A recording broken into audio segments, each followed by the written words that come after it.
Hello दोस्तों, मैं संदीप आप सबका अपने YouTube चैनल ज्ञान आरबीएल में स्वागत करता हूं। दोस्तों हम बता दें कि जैसे कि आपके जो भी पेपर लगे हैं, आपको पता होगा कि आपके सुपर टेट का पेपर है, ठीक है, जो जूनियर स्तर का है, ठीक, उसके लिए या फिर यूपीएसआई के लिए या फिर टीजीटी पीजीटी नेट जो भी एग्जाम हो जिसमें हिंदी साहित्य पूछा था, सबके लिए एक रामबाण क्लास होगी ये दोस्तों। हम बता दें इसमें हम आदिकाल के बारे में संपूर्ण आदिकाल को हम कवर करेंगे, चाहे जितना समय लग जाए, ठीक है। उसके पहले हम बता दें कि अगर आप अच्छे से हिंदी पढ़ना चाहते, एक हमारा मैराथन हिंदी की वीडियो है दोस्तों, जो कि 1 घंटे 45 मिनट लगभग की है दोस्तों, ठीक है। आप सर्च कर सकते हैं संपूर्ण हिंदी ज्ञान आरबीएल के नाम से, तो आपको मिल जाएगा यूट्यूब पर भी। उसका लिंक भी हम नीचे दे देंगे, अगर आप देखना चाहते हैं तो देख सकते हैं, ठीक है। देखिए ये हमारा पहला पार्ट है आदिकाल का। अगर आप कहेंगे तो इसी तरीके से हम भक्ति काल का, फिर रीतकाल का और फिर आधुनिक काल का वीडियो हम अलग अलग पार्ट में लेकर के आ जाएंगे आपकी सुविधा अनुसार, ठीक है। तो आज देखिए, आज हम आदिकाल मैराथन वीडियो देखने वाले, संपूर्ण आदिकाल एक ही वीडियो में देखेंगे, ठीक है। अगर वीडियो पसंद आए तो लाइक कर देना और चैनल सब्सक्राइब भी कर लेना और शेयर भी कर देना, ठीक है।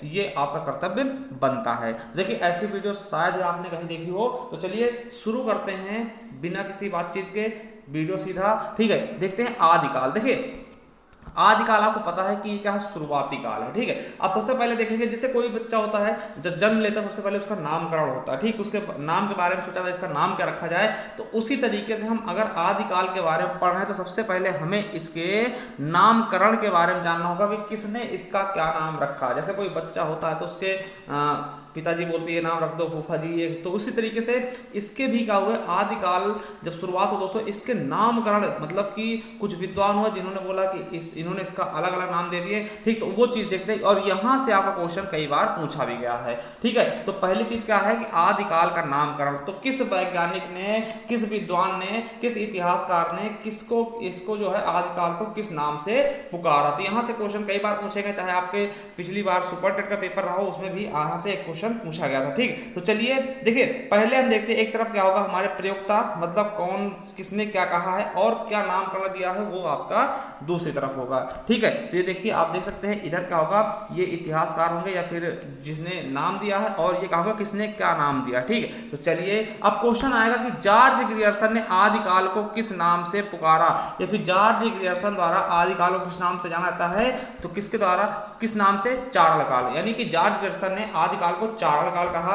वहीं आचार्य रामचंद्र शुक्ल ने क्या कहा है, वीर गाथा काल। इन्होंने दोहरा नामकरण किया था मगर वीर गाथा काल को ज्यादा प्राथमिकता दी थी, ठीक है। तो याद रखेंगे आचार्य रामचंद्र शुक्ल ने क्या कहा, वीर गाथा काल। अब देखिए आचार्य महावीर प्रसाद द्विवेदी, ये क्वेश्चन पूछा चुका है आपके सुपर टेट में पिछली बार। तो आचार्य महावीर प्रसाद द्विवेदी ने आदिकाल को बीज वपन काल के नाम से पुकारा है। राहुल सांकृत्यायन ने दोस्तों किस नाम से जानते हैं इसको, तो सिद्ध सामंत काल कहा है किसको, आदिकाल को। क्वेश्चन बहुत बार पूछेगा, ये तो मोस्ट ही इंपॉर्टेंट है चारों, ठीक है। चलिए वही पूछ लेगा, मिश्र बंधु ने आदिकाल को किस नाम से पुकारा है, तो प्रारंभिक काल कहा है। वहीं आचार्य विश्वनाथ प्रसाद जी मिश्र ने क्या बोला है, तो वीर काल कहा है। डॉक्टर रामकुमार वर्मा ने क्या बोला है, तो संधि काल एवं चारण काल बोला है आदिकाल को। वहीं हजारी प्रसाद द्विवेदी ने क्या बोला, हजारी प्रसाद द्विवेदी ने आदिकाल कहा, क्या, हजारी प्रसाद द्विवेदी ने आदिकाल को आदिकाल कहा, याद रखेंगे। देखिए सुमन राजे ने क्या बोला है, तो आधार काल कहा है। वहीं अगर बात कर लें चंद्रधर शर्मा गुलेरी, चंद्रधर शर्मा गुलेरी, इनके बारे में आप लोग जानते होंगे, ठीक है। इन्होंने आदिकाल को अभ्रंश काल एवं पुरानी हिंदी का काल कहा है। वहीं बात कर ले राम खिलावन पांडे और हरिश्चंद्र वर्मा को, तो इन्होंने आदिकाल को संक्रमण काल कहा है। और बात करते हैं अगर गणिपत चंद्रगुप्त की, डॉक्टर गणिपत चंद्रगुप्त की, तो इन्होंने आदिकाल को प्रारंभिक काल एवं शून्य काल भी कहा है। वही बात करते हैं रमाशंकर शुक्ल रसाल जी की, तो इन्होंने आदिकाल को अंधकाल एवं बाल्यावस्था का काल कहा है, ठीक। तो बाल्यावस्था का काल कहा है। तो ये चीजें आपके लिए बहुत ज्यादा इंपॉर्टेंट है। चलिए आगे देखते हैं, तो मोहन अवस्थी ने क्या बोला, आदिकाल को आधार काल बोला है। वहीं वासुदेव सिंह को अगर याद करते हैं तो उन्होंने उद्भव काल कहा है, और डॉक्टर धीरेन्द्र ने इसे अभ्रंश काल कहा है। देखिए अभ्रंश काल चंद्र शर्मा गुलेरी ने भी कहा था और डॉक्टर धीरेन्द्र ने भी कहा है। दोस्तों अगर इंपॉर्टेंट की बात करते हैं तो आप एक चीज याद रखना कि जो ऊपर के हैं ये दोस्तों, चाहे पूछे जॉर्ज गैरसन ने आदिकाल को क्या बोला, चारण काल कहा है। आचार्य रामचंद्र शुक्ल ने क्या कहा, तो वीर गाथा काल कहा है। आचार्य महावीर प्रसाद द्विवेदी ने क्या बोला, वीर वपन काल बोला है। और राहुल सांकृत्यायन ने क्या बोला, सिद्ध सामंत काल। ठीक है, तो ये आपके 4 या 5 बहुत ही ज्यादा इंपॉर्टेंट है। ठीक है, तो चलिए आगे बढ़ते हैं। आगे क्या कह रहा है हमारा, देखिए अब देखिए क्या पूछेंगे। देखिए आचार्य रामचंद्र जो आचार्य हजारी प्रसाद द्विवेदी जी हैं, उन्होंने आदिकाल को क्या बोला है। देखिए आचार्य हजारी प्रसाद द्विवेदी ने आदिकाल को कहा है कि आदिकाल अत्यधिक व्याघातों एवं विरोधों का युग है। क्वेश्चन आएगा कि किसने कहा है कि आदिकाल अत्यधिक व्याघातों एवं विरोधों का युग है, तो किसने बोला, हजारी प्रसाद द्विवेदी ने। अगर पूछेगा आचार्य रामचंद्र शुक्ल ने आदिकाल के बारे में क्या कहा, तो आदिकाल के बारे में आचार्य रामचंद्र शुक्ल ने क्या कहा है कि आदिकाल अनिर्दिष्ट लोक प्रवृत्ति का युग है। ठीक है, तो ये 2 कथन आप याद रखेंगे। अब देखिए हम देखेंगे आदिकाल की सीमा। देखिए हमने नाम काल देख लिया, अब इसकी सीमा देखेंगे कि इसका मतलब काल कब से कब तक चला। तो सबके अनुसार अलग अलग है, तो हर एक चीज के बारे में हम बहुत अच्छे जानने वाले हैं एकदम विधिवत तरीके से। तो देखते हैं आदिकाल की सीमा। ठीक है, देखिए जॉर्ज ग्रियर्सन ने इसका काल समय कितना बताया, तो 643 ईस्वी से लेकर के 1400 ईस्वी तक। ठीक है, 643 ईस्वी से लेकर के 1400 ईस्वी तक किसने बोला है, जॉर्ज ग्रियर्सन ने आदिकाल का समय बताया। वहीं आचार्य रामचंद्र शुक्ल कितना मानते हैं, 993 से लेकर के 1318 ईस्वी तक कौन मानते हैं, आचार्य रामचंद्र शुक्ल जी। ठीक है, वहीं बात करते हैं डॉक्टर नगेंद्र की, तो 650 ईस्वी से लेकर के 1350 ईस्वी तक डॉक्टर नगेंद्र मानते हैं इसका कार्यकाल। वहीं हजारी प्रसाद द्विवेदी जी की बात करते हैं, तो ये 10वीं सदी से लेकर के 14वीं सदी तक मानते हैं आदिकाल का युग। वहीं गणपत चंद्रगुप्त की बात करते हैं, 1184 से लेकर के 1350 तक इसका युग माना है, इसका कार्यकाल माना है। और वहीं बात करते हैं मिश्र बंधु की दोस्तों, तो 643 ईस्वी से लेकर के 1387 ईस्वी तक इसका काल मानते हैं कौन, मिश्र बंधु जी। ठीक है, कौन, मिश्र बंधु जी दोस्तों। ठीक है, अब देखिए अब थोड़ा देखते हैं। देखिए आचार्य रामचंद्र शुक्ल द्वारा वर्णित आदिकाल के संदर्भ में, मतलब आचार्य रामचंद्र शुक्ल आदिकाल के संदर्भ में क्या क्या वर्णित किया है, तो उसके बारे में थोड़ा सा हम देखेंगे। देखिए क्या है कि प्राकृत को अंतिम अभ्रंश अवस्था से ही हिंदी साहित्य का आविर्भाव माना जा सकता है। ठीक है,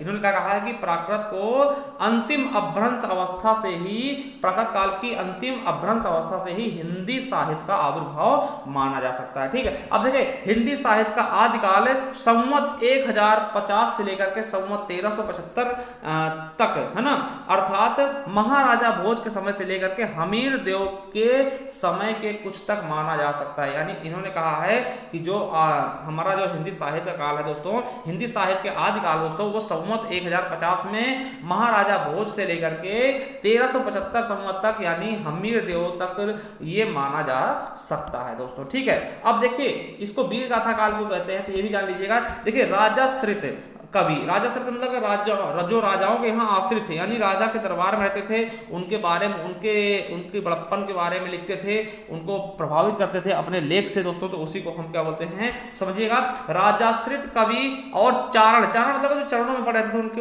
उन्हीं के बारे में, उनके साथ रहना उठना, ठीक है, युद्ध में भी जाना, तो उनको चारण बोलते थे। ठीक है, तो समझिएगा राजाश्रित कवि चारण जिस प्रकार नीति श्रृंगार आदि के फुटकल दोहे राजसभाओं में सुनाया करते थे। आपको पता है कि जो राजा क्या रहते थे वो उनको फुटकल कविताएं दोहाएं सुनाया करते थे भरी सभा में। ठीक है, उसी प्रकार अपने आश्रयदाता राजाओं के पराक्रम पूर्ण गाथाओं का भी वर्णन करते थे। और जो उनके आश्रयदाता थे दोस्तों, उनके क्या वीर गाथा, मतलब उनके जो पराक्रम थे, जैसे कि आपने देखा होगा चंद्रवरदाई हो गए है ना, पृथ्वीराज रासो लिखा था। ठीक, उसमें क्या किया गया था दोस्तों, जो चौहान थे उनकी मतलब कि बहुत ही पराक्रम अवस्था का वर्णन भी किया गया था ना, तो ही चीजें है ना, तो वीर गाथाओं का वर्णन भी किया करते थे। यही प्रबंध परंपरा रासों के नाम से पाई गई, जिसे लक्ष्य करके इस काल को हमने क्या बोला है, वीर गाथा काल है ना। इसमें वीर गाथा मतलब वीरों की गाथाओं का वर्णन किया गया। सिंपल सी भाषा में समझते हैं तो वीरों की गाथाओं का वर्णन किया गया, इसीलिए इसको वीर गाथा काल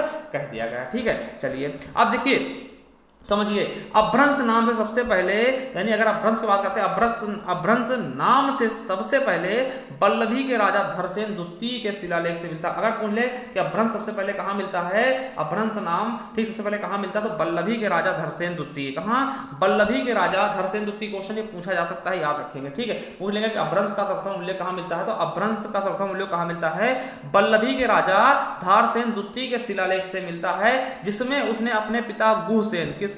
गुहसेन, विक्रम संवत 650 ईस्वी के पहले को, है ना। तो किसके बारे में? जिसमें उसने, किसने?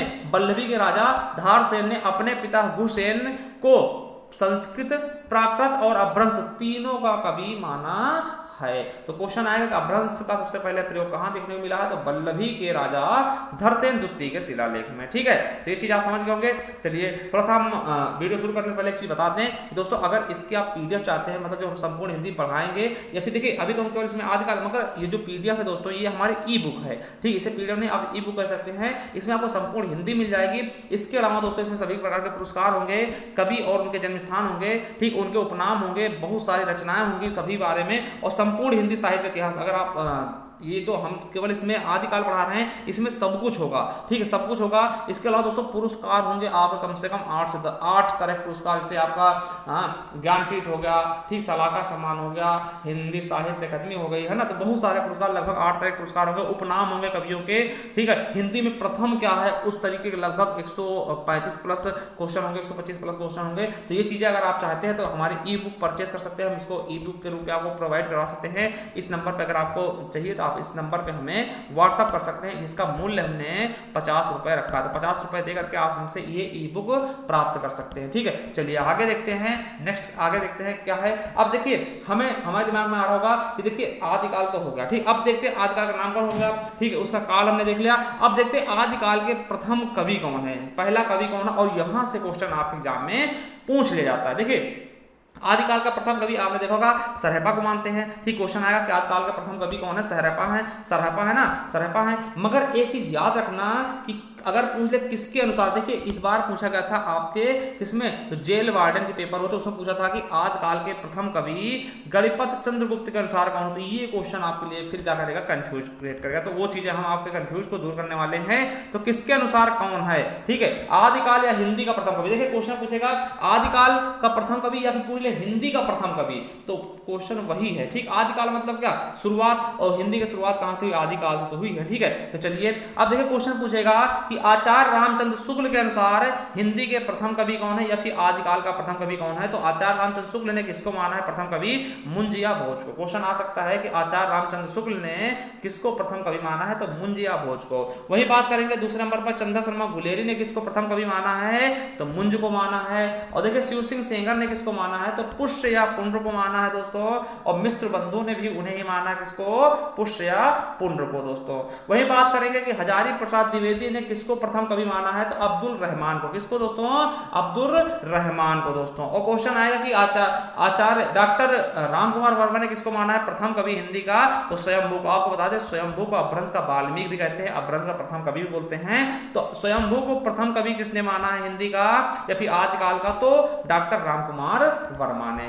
डॉक्टर बच्चन सिंह ने किसको माना है प्रथम कवि, तो विद्यापति। आप जानते होंगे इन्हें मैथिल कोकिल के नाम से भी जानते हैं, अभिनव जयदेव के नाम जानते हैं, इनके बारे में विधिवत पढ़ेंगे अभी इसी वीडियो में, ठीक है। तो क्वेश्चन आ सकता है। अब देखिए ये क्वेश्चन आपके एग्जाम में भी पूछा गया था, ठीक, जेल वार्डन के।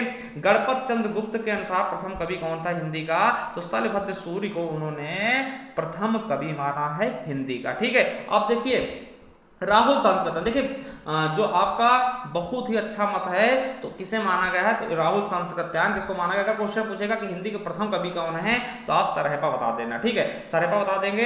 पूछेंगे कि हिंदी के प्रथम कवि राहुल संस्कृत्यायन के अनुसार, संस्कृत्यायन के अनुसार कौन है, तो सरहपा बता देना। अगर देखिए वो किसी का नाम ले ले तब आपको बताना, नहीं तो आपको अगर ऐसे पूछता कि कौन है प्रथम कवि, तो आप सरहपा ही बताना। सरहपा के और भी अन्य नाम है, सरहपाद है, राहुल भद्र भी कहते हैं, सरोज भद्र भी कहते हैं, बहुत सारे नाम है। तो क्वेश्चन क्वेश्चन आएगा कि हिंदी का प्रथम कवि कौन है तो सरहपा बताना, ठीक है। अगर किसी के अनुसार पूछे, मान लिया पूछ ले गणपत चंद्र गुप्त के अनुसार, तब आप शैलभद्र सूर्य बताएंगे। ये हमने अलग अलग बता दिए हैं, कोई भी कंफ्यूजन क्रिएट नहीं होनी चाहिए, ठीक है। अब देखिए हमने प्रथम कवि देख लिया, अब प्रथम रचना देखेंगे। क्या? प्रथम रचना देखेंगे। अब देखिए अगर आपके दिमाग में आ रहा होगा कि भैया हिंदी के प्रथम कवि कौन है, सरहपा है, तो सरहपा की कहीं ना कहीं कोई रचना प्रथम रचना भी होनी चाहिए, बिल्कुल होनी चाहिए। मगर एक चीज आपको बता दें कि इनकी कोई भी रचना ज्ञात रूप से मतलब पूर्णतः प्राप्त नहीं है। इसीलिए देखिए, इसीलिए आपको बता दें कि हिंदी की प्रथम रचना किसको माना जाता है, श्रावकाचार्य को। किसको? क्वेश्चन आ चुका है कई बार कि पूछे कि हिंदी की प्रथम रचना या फिर आदिकाल की प्रथम रचना कौन सी है, तो श्रावकाचार्य है। 933 ईस्वी में लिखी गई। किसके द्वारा? तो आचार्य देवसेन द्वारा। ये जैन कवि है दोस्तों। किसके द्वारा लिखा गया? आचार्य देवसेन के द्वारा। क्वेश्चन पूछ सकते हैं कि हिंदी की प्रथम रचना कौन सी है, श्रावकाचार्य है। इसके रचयिता कौन है, लेखक कौन है, रचनाकार कौन है, तो आचार्य देवसेन है, ठीक है। किस भाषा में लिखी गई, तो अपभ्रंश प्रभावित पुरानी हिंदी में लिखी गई है। काव्य कौन सा दोस्तों, तो मुक्तक काव्य है। क्या? मुक्तक काव्य है, और यह एक उपदेशात्मक रचना है। क्या है? उपदेशात्मक रचना, ठीक है। तो चलिए अब हम यहां तक हम क्या देख चुके हैं, उसका नामकरण देख चुके हैं, समय देख चुके हैं, प्रथम कवि देख चुके हैं, प्रथम रचनाएं देख चुके हैं। अब देखिए आदिकाल की सामान्य विशेषताएं देख ले दोस्तों। अगर हम विशेषताओं के बारे में देखते हैं, वैसे ये चीज लिखने के लिए आ सकती है, थोड़ा समझ लीजिएगा, कहीं आप मान लिया कि ठीक है तो आपके लिए फायदा ही करेगा। देखिए विशेषताएं क्या है, तो आदिकाल की विशेषताओं को हम दो भागों में बांटकर देख सकते हैं। थोड़ा जल्दी जल्दी हम देखेंगे, कोई ज्यादा समय हम नहीं लगाने वाले, ठीक है। देखिए पहला क्या है, भाव पक्ष संबंधी विशेषताएं। देखिए इसमें वीर गाथा, वीरों की गाथाओं का वर्णन था। बिल्कुल हमने बताया था कि वीर गाथा काल भी कहते हैं। तो इसमें क्या, वीरों की गाथाओं का वर्णन था, मतलब उनकी कहानियां लिखी गई वीरों के। और युद्धों का सजीव वर्णन। सजीव वर्णन क्या होता है, मतलब कि आंखों देखा हाल, जैसे लाइव होता नहीं, लाइव चलता है क्रिकेट मैच, तो उसी तरह से एकदम वो खुद देखते थे, जो कवि थे, जो प्रशंसक थे, जो लिखते थे, वो खुद उस युद्ध में भाग लेते थे, उसको अच्छे से देख करके उसमें लिखते थे। श्रृंगारिकता का वर्णन, श्रृंगार रस का भी वर्णन किया गया, जैसे आपको पता होगा चंद्र बरदाई ने पृथ्वीराज रासों में बहुत अच्छे से वीर रस और श्रृंगार रस का भी वर्णन किया गया था, ठीक है। देखिए प्रकृति के आलम्बन और उद्दीपन दोनों रूपों से था। देखिए प्रकृति के आलम्बन मतलब देखिए मान लिया कि क्या हुआ कि आपका ब्रेकअप हो गया, ठीक है, आप बिछुड़ गए हैं, तो आपको बारिश के मौसम के जरिए आपको रोने का आभास करवाया जा रहा है, ठीक है। अब आप मान लिया कि मिल रहे हैं दोस्तों, तो बसंत ऋतु के द्वारा दोस्तों आपके मिलने का वर्णन करवाया जा रहा है। इसलिए क्या होगा, इसमें प्रकृति के द्वारा दोस्तों आलंबर और उद्दीपन दोनों भावों का चित्रण कराया गया था। और दूसरी चीज क्या है, रासो ग्रंथों व दरबारी साहित्य की प्रधानता थी। बिल्कुल सही है। देखिए इसमें रास ग्रंथ लिखे गए और दरबारी साहित्य मतलब दरबार की साहित्य थी, क्योंकि दरबार में रहते थे, तो उन्हीं के बारे में अच्छे से ये लोग वर्णन भी करते थे उस राजा के बारे में, ठीक है। चलिए अब दूसरा देखते हैं, कला पक्ष संबंधी विशेषताएं क्या हैं। तो आपको बता दें कला पक्ष संबंधी विशेषताएं क्या थी, प्रबंध व मुक्तक दोनों प्रकार की रचनाएं होती थी। अब देखिए इसमें डिंगल और पिंगल दो शैलियों का इस्तेमाल किया। डिंगल शैली क्या होती है दोस्तों, अपभ्रंश के साथ में राजस्थानी को भी मिलाने से डिंगल बन जाती है, और अपभ्रंश के साथ में ब्रज को मिलाने से पिंगल बन जाती है। दो शैलियां दोस्तों, तो दोनों शैलियों का वर्णन भी किया गया था। और दोस्तों इसमें छंदों की प्रधानता बहुत ज्यादा थी। आपको बता दें छंदों का अजायब घर कहा गया था, ठीक है, चंद्र बरदाई द्वारा लिखी गई ना, तो आपको पता भी होगा, इसके बारे में आगे पढ़ेंगे भी, ठीक। तो छंदों की प्रधानता जैसे दोहा हो गया, चौपाई हो गया, छप्पय हो गया, आला हो गया, ठीक। तो इनमें क्या हो गई थी, तो इस समय क्या हो रहा था, छंदों की प्रधानता, बहुत अच्छे अच्छे छंद यूज किए गए थे, ठीक, इस समय, ठीक है। चलिए अगला है कि अलंकार की प्रधानता प्राय होती थी, जैसे अतिशयोक्ति हो गया, अतियुक्ति हो गया, श्लेष हो गया, उपमा हो गया, यमक हो गया, अनुप्रास। तो देखिए अलंकार की अगर वीडियो आप देखना चाहते हैं तो आप सर्च कर लेना अलंकार, संपूर्ण अलंकार ज्ञान आरबीएल, ठीक। बहुत अच्छे से हमने एक ही वीडियो में सारे अलंकार एकदम समेट दिए, ठीक है। लगभग 1 से 1.5 घंटे की वीडियो भी है, मैराथन वीडियो, आप सर्च कर लेना। एक हमारे मतलब कि हर एक चीज की वीडियो हम अपलोड कर चुके हैं, आप जाकर देख सकते हैं, सर्च करके देख सकते हैं, फिर हमारे प्लेलिस्ट में आपको मिल ही जाएगा, ठीक है। किसी भी प्रकार की हिंदी में कोई प्रॉब्लम नहीं होने वाली अगर आप हमारे साथ जुड़े हुए हैं, ठीक। तो इसकी विशेषता हो गई। अब देखिए पृष्ठभूमि की बात करते हैं दोस्तों, तो पृष्ठभूमि थोड़ा सा देख लीजिएगा, ज्यादा समय नहीं देने वाले हम इस चीज में। देखिए अगर धार्मिक स्थिति देखते हैं तो भाई मूर्ति पूजा उस समय शुरू थे, अंधविश्वास था, हिंदू धर्म का पतन, भाई आपको पता मुस्लिम समुदाय आ चुका था, हिंदू धर्म का पतन चल रहा था उस समय, ठीक, पतन की तरफ था, क्योंकि छोटे छोटे राजा थे वो आपस में ही लड़ रहे थे, ठीक है। आर्थिक स्थिति क्या थी दोस्तों, मध्यम व निम्न वर्गों की दयनीय स्थिति, आपको पता था कि मध्यम और निम्न वर्गों की बहुत ज्यादा शोषण हो रहा था, ठीक है। व्यापार प्रणाली की कोई निश्चित व्यवस्था नहीं थी, ठीक है। अधिकतर लोग मजदूरी व कृषि पर आश्रित थे, ये आपको पता भी है, ठीक है। अब देखिए राजनीतिक स्थिति क्या थी, तो भारत में केंद्रीय सत्ता का अभाव था। मतलब क्या था कि जो भारत था बहुत बड़ा था, अभी बहुत ही छोटे छोटे राज्यों में बटा हुआ था, छोटे टुकड़ों में बटा हुआ था। जैसे कि अभी तो मान लिया 28 राज्य 8 केंद्र शासित प्रदेश हैं, अब पहले समय में क्या था, एक ही राज्य में दोस्तों बहुत सारे राजा रहते थे। मान लिया कोई मेवाड़ का राजा हो गया, ठीक है, कोई अलवर का हो गया, तो वो आपस में मतलब उतनी ही चीज को अपना एक देश समझते थे दोस्तों। उन्हें बाहर से दूसरे से कोई मतलब नहीं था, वो आपस में लड़ाई झगड़ा करते थे, यानी कोई केंद्रीय सत्ता नहीं थी। मान लिया अभी इस समय का, जैसे मान लिया केंद्र में मान लिया मोदी जी हैं, ठीक, तो मोदी क्या है दोस्तों, ये पूरे देश को संभाले हुए हैं ना, मतलब पूरे देश को, मतलब उस समय ऐसा कुछ नहीं था। यहाँ पर मान लिया जैसे अभी क्या है कि मोदी मतलब कि केंद्र से हरा दिया जाए, ठीक, केंद्र सरकार हरा दी जाए तो राज्य सरकारों तो सब लोग अपने अपने राज्य को ही अपना क्या समझेंगे, विकास समझेंगे। तो इस तरीके से मतलब कोई केंद्रीय शक्ति नहीं थी, ठीक, जो कि सबको एकत्रित कर सके, वही चीज ना। और देखिए दूसरी चीज क्या थी, राजाओं में संकीर्ण मानसिकता। संकीर्ण मतलब छोटी सोच थी कि बस हमारा इतना ही है तो हमें दूसरे से का मतलब हम है ना, तो ये चीजें मतलब पूरे भारत को एकाग्र नहीं कर पाए ये चीजें। और सामाजिक स्थिति क्या थी, छुआछूत थी, पितृसत्तात्मक मतलब कि पुरुष प्रधान था देश। स्त्रियों की जो दुर्दशा बहुत ज्यादा थी दोस्तों, स्त्रियों की स्थिति क्या थी, बहुत ही दयनीय थी इस समय, ठीक है। तो ये चीज आप समझ सकते हैं दोस्तों आदिकाल के बारे में। अब देखिए आदिकालीन काव्य धारा के बारे में बात करते हैं दोस्तों। तो देखिए हम जो इसको पढ़ेंगे दोस्तों, तो आपको बता दें आदिकालीन काव्य धारा को हम निम्नलिखित तरीके से बांटकर अध्ययन करेंगे। पहला है रासो साहित्य के बारे में देखेंगे। रासो साहित्य को हम चारण साहित्य भी कहते हैं, ठीक है, क्या बोलते हैं, रासो साहित्य को हम चारण साहित्य भी कहते हैं। दूसरा क्या है, रास साहित्य, इसको हम जैन साहित्य कहते हैं, इसे भी पढ़ेंगे, ठीक। तीसरा देखते हैं सिद्ध साहित्य, जिसको हम बौद्ध साहित्य के नाम से भी जानते हैं, ठीक है। और चौथा है नाथ साहित्य, जिसे हम शैव साहित्य के नाम से जानते हैं। और पांचवा लौकिक साहित्य दोस्तों, तो और छठा क्या है, अभ्रंश साहित्य। तो इन 6 पार्टों में हम इन्हें बांट कर पढ़ेंगे, यानी आदिकाल को हम अब शुरू करने वाले हैं 6 पार्ट में, अच्छे से पढ़ेंगे विधिवत तरीके। देखिए हमारा कहने का मतलब है कि एक बार पढ़ लीजिए, दोबारा आपको पढ़ने की आवश्यकता ही ना पड़े। तो हम उसी तरीके से आपको पढ़ाएंगे कि बार बार आपको पढ़ने की आवश्यकता ना पड़े, यानी विधिवत तरीके से हम बहुत ही अच्छे से आपको समझाने वाले हैं, ठीक, पढ़ाने वाले हैं। तो चलिए शुरू करते हैं दोस्तों।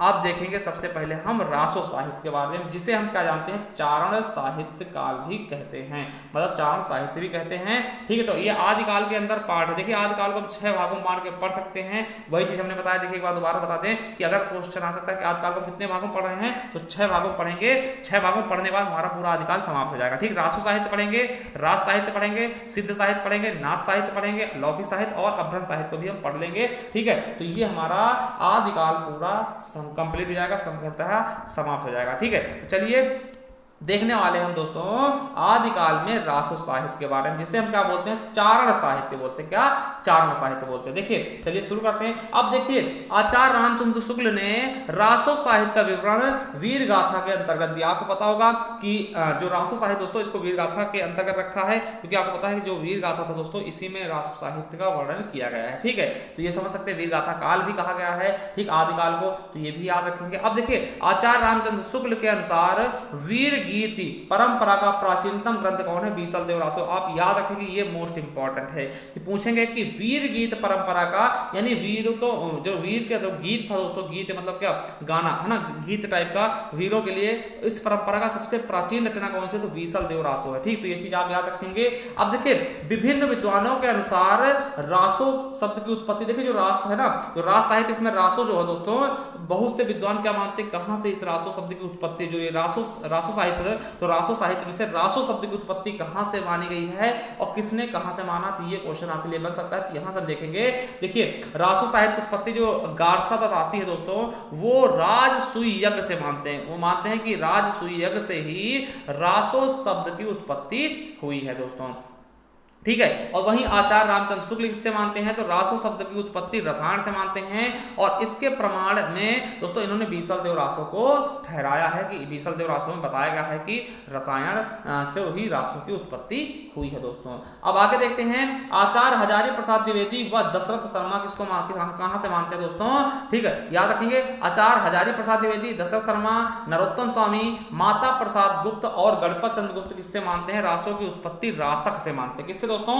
रासक से मानते हैं रासो शब्द की उत्पत्ति, ठीक है। वही बात कर ले दोस्तों, कविराज श्यामल दास, काशी प्रसाद जायसवाल या फिर नागरी प्रचारणी सभा कहां से मानती, तो रहस्य से मानती है रासो शब्द की उत्पत्ति। तो रासो शब्द की उत्पत्ति रहस्य से कौन कौन मानते हैं, कविराज श्यामल दास, काशी प्रसाद जायसवाल, नागरी प्रचारणी सभा काशी, ठीक है। और वही बात करते हैं दोस्तों, विंध्येश्वरी पाठक और हर प्रसाद शास्त्री कहां से मानते हैं, तो राजयश से रासो साहित्य की उत्पत्ति मानते हैं, शब्द की उत्पत्ति मानते हैं। वहीं नंद दुलारे वाजपेयी कहां से मानते हैं, तो रास से रासो शब्द की उत्पत्ति मानते हैं।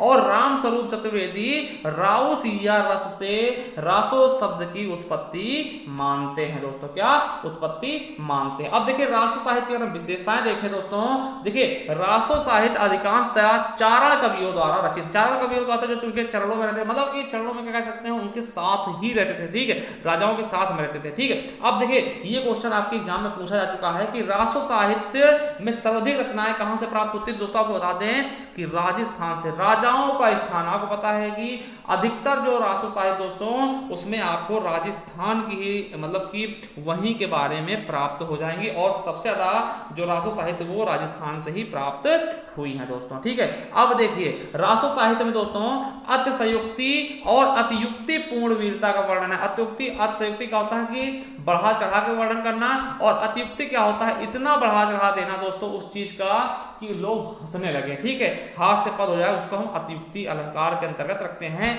तो इसमें वही वर्णन किया गया। भैया राजा के साथ में रहते तो आपको उसकी बड़ाई करनी पड़ेगी, और वही चीजें इसमें देखने को मिली थी। युद्धों का सजीव वर्णन, मतलब वो खुद देख करके युद्ध के बारे में वर्णन उसका करते थे दोस्तों, ठीक है। अब देखिए रासो साहित्य की अधिकांश रचनाएं क्या हैं, विवादास्पद हैं, वह अर्ध प्रमाणिक मानी जाती हैं, ठीक है। ये चीज आपके, ये जो है आपके रासो साहित्य का विशेषताएं हैं। संकीर्ण राष्ट्रीय भावना, मतलब छोटी सोच थी दोस्तों, राजाओं की छोटी सोच थी कि वो छोटे से ही प्रदेश को अपना राज्य मान लेते थे, अपना देश मान लेते थे, ठीक है, छोटे ही एरिया को, ठीक है, उसी के लिए लड़ते भिड़ते रहते थे ना आपस में। अगला है वीर रस तथा श्रृंगार रस की प्रधानता हम बता चुके हैं कि वीर रस वीरता है ना, वीर रस का स्थायी भाव क्या होता है, उत्साह, श्रृंगार रस का रतिया प्रेम, ठीक। तो ये चीज क्या है दोस्तों, ये आप रस के वीडियो में देख सकते हैं हमारे, ठीक है। और देखिए शैलियां कौन सी थी, डिंगल और पिंगल, इनके बारे में बता चुके हैं। डिंगल पिंगल क्या होती है, ठीक है, एक होती है दोस्तों ना, तो ये किस तरह से बनती है, ठीक, तो इसका भी प्रयोग इसमें किया गया है दोस्तों, ठीक है। और देखिए प्रबंधात्मक व मुक्तक दोनों प्रकार काव्य इसमें लिखे गए हैं। और आपको बता दें छंदों की प्रधानता, जैसे कि आपको बता दें पृथ्वीराज रासों में 68 छंदों का प्रयोग किया गया। अब सबसे ज्यादा छंदों का प्रयोग पृथ्वीराज रासों में किया गया है दोस्तों, ठीक है। तो चलिए प्रमुख रासों व उनके कुछ हम ग्रंथ देख लेते हैं। जैसे पहला होगा खुमार रासो किसने लिखा, तो दलपति विजय ने। विसल देव रासो किसने लिखा, तो नलपत नाल ने। दोस्तों ये क्वेश्चन पूछा था कि किसने कौन सा रासो ग्रंथ लिखा है। परमाल रासो किसने लिखा है, जगनी के लिए लिखा है।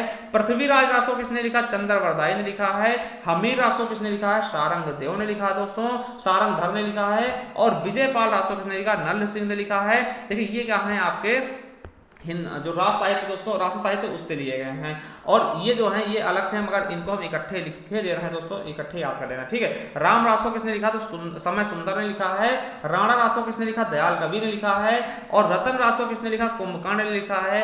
और कुमार पाल रासो किसने लिखा, तो देवप्रभ सूर्य ने लिखा, ठीक है, देवप्रभ सूर्य। देखिए सूर्य और सूर्य में अंतर क्या होता है, ये चीज आपको बता दें। देखिए सूर्य जो होता है दोस्तों, ये वाला सूर्य है ना, जो ये लिखा है, तो ये जैन कवियों के लिए होता है, जैन कवियों के लिए। और देखिए सूरी क्या होता है दोस्तों, ये मुस्लिमों के लिए होता है, जैसे शेर शाह सूरी, तो ये याद रखेंगे। जिसमें बड़ी ई की मात्रा होगी वो मुस्लिम के लिए होता है, जैसे शेर शाह सूरी आपने सुना होगा। और सूर्य जिसमें छोटी की मात्रा होगा वो किसके लिए होता है, वो जैन कवियों के लिए, ठीक है। चलिए कलयुग रासो किसके लिए है दोस्तों, तो रसिक गोविंद के लिए है। और बुद्ध रासो किसके है, जल्लड़ दोस्तों। जल्लड़ कौन है ये आपको बता दें, जो आपको बता दें जो पृथ्वीराज रासो लिखा गया था, ठीक है, तो उन्हीं के पुत्र हैं दोस्तों जिन्होंने पृथ्वीराज रासो लिखा था। अब पृथ्वीराज रासो किसने लिखा था वो आपको पता होना चाहिए, ठीक है, तो आपको पता होना चाहिए, ठीक है। चलिए अब देखते दोस्तों हम एक एक करके हर एक ग्रंथ के बारे में अच्छे देखेंगे, जहां से आपके क्वेश्चन आ सकते हैं, डीपली देखेंगे, ठीक है। तो चलिए पहला है खुमार रासो, ठीक, क्या है, खुमार रासो के बारे में देखेंगे। और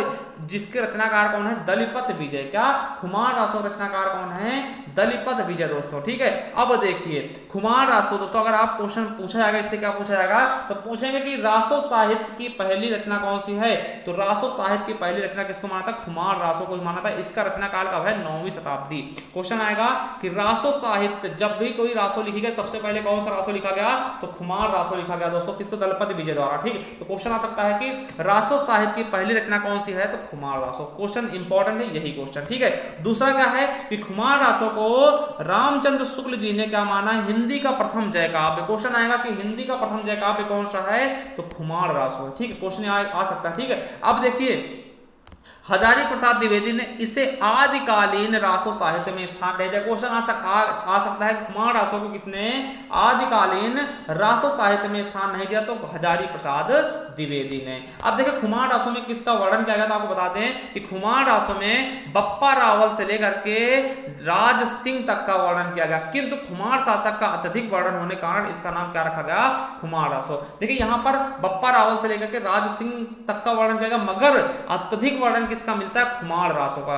आपको बता दें कि खुमार 3 हुए थे दोस्तों, जिनमें से किसका ज्यादा वर्णन किया गया, आपको बता दें कि चित्तौड़ का खुमार, देखिए चित्तौड़ में खुमार नाम के 3 शासक हुए थे, जिसमें से खुमार द्वितीय का वर्णन इसमें अत्यधिक रूप से मिलता है। तो कौन कौन से खुमार हुए थे दोस्तों चित्तौड़ में, जिनके नाम पर खुमार रासो रखा गया, तो द्वितीय खुमार, इनके नाम पर खुमार रासो रखा। क्वेश्चन आ सकता है कि किस खुमार के नाम पर खुमार रासो का वर्णन किया गया था, तो द्वितीय खुमार, खुमार द्वितीय। देखिए प्रथम खुमार कब हुए थे, तो विक्रम संवत 810 ईस्वी से लेकर के 865 ईस्वी तक चला था इनका कार्यकाल। द्वितीय खुमार रासो जिनके नाम पर खुमार रासो नाम रखा गया, तो विक्रम संवत 870 से लेकर के 890 तक, ठीक है। और तृतीय खुमार कब हुए थे, खुमार तृतीय कब हुए थे, विक्रम संवत 965 से 990 तक, ठीक है। अब देखिए जो खुमार रासो थे दोस्तों, तो द्वितीय खुमार द्वितीय थे दोस्तों, इनके बारे में ही इस रासो में अत्यधिक वर्णन किया गया खुमार द्वितीय के नाम से। इसमें क्या है दोस्तों, जो खुमार रासो इसमें किसका वर्णन किया गया, तो आपको बता दें इस खुमार रासो में दोस्तों द्वितीय खुमार द्वितीय तथा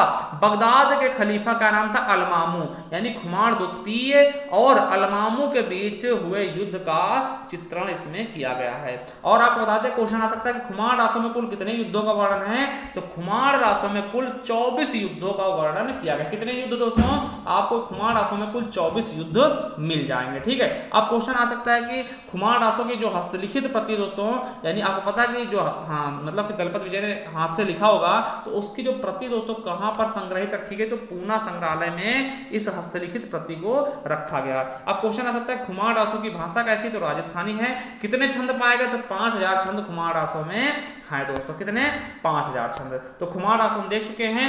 अब देखते हैं बीसल देव रासो। क्या दोस्तों, बीसल देव रासो दोस्तों, इसके बारे में हम देखने वाले हैं बीसल देव रासो के बारे में।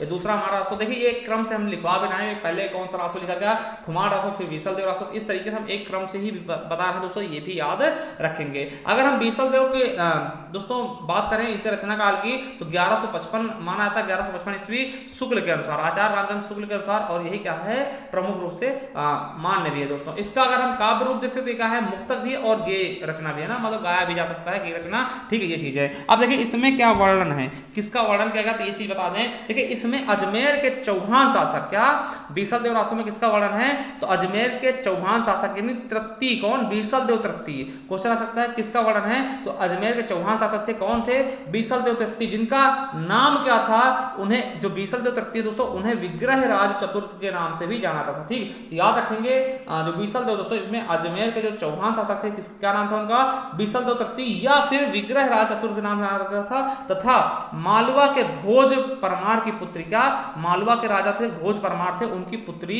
राजमती की प्रेम कथा का चित्रण किया गया, यानी कि बीसल देव तृतीय और राजमती के प्रेम कथा का वर्णन किया गया दोस्तों। देखिए एक चीज इंपॉर्टेंट, सबसे मोस्ट से भी मोस्ट इंपॉर्टेंट लगा लीजिएगा कि हिंदी साहित्य में प्रथम 12 मासा वर्णन किसमें मिलता है, बीसल देव रासो में। क्वेश्चन आ सकता है कि हिंदी साहित्य में प्रथम 12 मासा वर्णन किसमें मिलता है, तो बीसल देव रासो। 12 मासा का होता है दोस्तों, आपको पता है एक साल 12 महीने होती हैं, मतलब नायक और नायिका अगर अलग अलग रह करके 12 महीने काट दे दोस्तों, एक दूसरे से अलग रह के, और उस 12 महीनों को वर्णन कर दिया जाए कि किस प्रकार से उसके विरह में दोस्तों वो 12 महीने काटती है, वही क्या होता है 12 मासा। और ऐसा वर्णन सबसे पहले किसमें मिलता है, तो बीसल देव रासो में, ठीक है।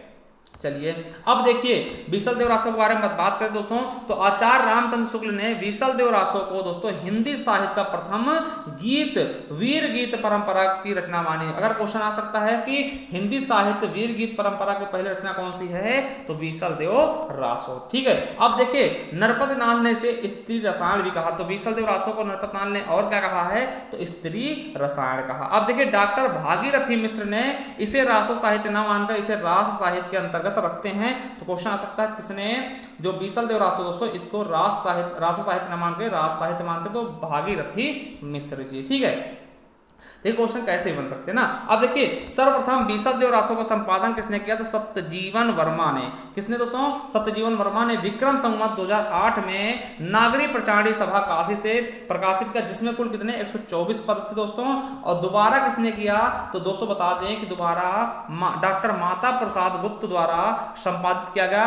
बीसल देव में जब माता प्रसाद गुप्त ने किया था तब इसमें कितने पद बढ़ा दिए गए, मतलब 4 पद और बढ़ाकर कुल 128 पद इन्होंने संपादित किए थे। अब दोस्तों आपको बता दें कि इसमें जो देखिए इसका कथानक 4 खंडों में, जो बीसल देव रासो दोस्तों इसको 4 खंडों में बांटा गया है तथा 200 चरणों में 2000 चरणों में विस्तृत इसका वर्णन किया गया। तो देखिए जो 4 खंड है दोस्तों उसके बारे में देखेंगे किस खंड में क्या वर्णन किया गया है। ठीक है, तो क्वेश्चन आ सकता है कि प्रथम खंड में क्या है। देखिए प्रथम खंड में किसका वर्णन किया गया दोस्तों, बीसल देव रासो में। तो आपको बता दें जो प्रथम खंड था दोस्तों इसमें देखिए 4 खंड हुए, हम पहले बता चुके हैं। तो प्रथम खंड में दोस्तों बीसल देव तथा राजमती के विवाह का वर्णन किया गया। तो बीसल देव दोस्तों है ना, विग्रह राज चतुर्थ दोस्तों और राजमती दोस्तों, ठीक है, इनके दोनों के विवाह का वर्णन किया गया। यानी पहले कांड में क्या होता है, पहले खंड में क्या होता है, इन दोनों का विवाह हो जाता है। ठीक है, दूसरे खंड में क्या है कि राजमती के कथन से गुस्सा होकर बीसल देव के उड़ीसा जाने का वर्णन। देखो आपको पता है कि मतलब पति पत्नी में झगड़ा होते रहते हैं, तो दोनों की शादी हो गई दोस्तों।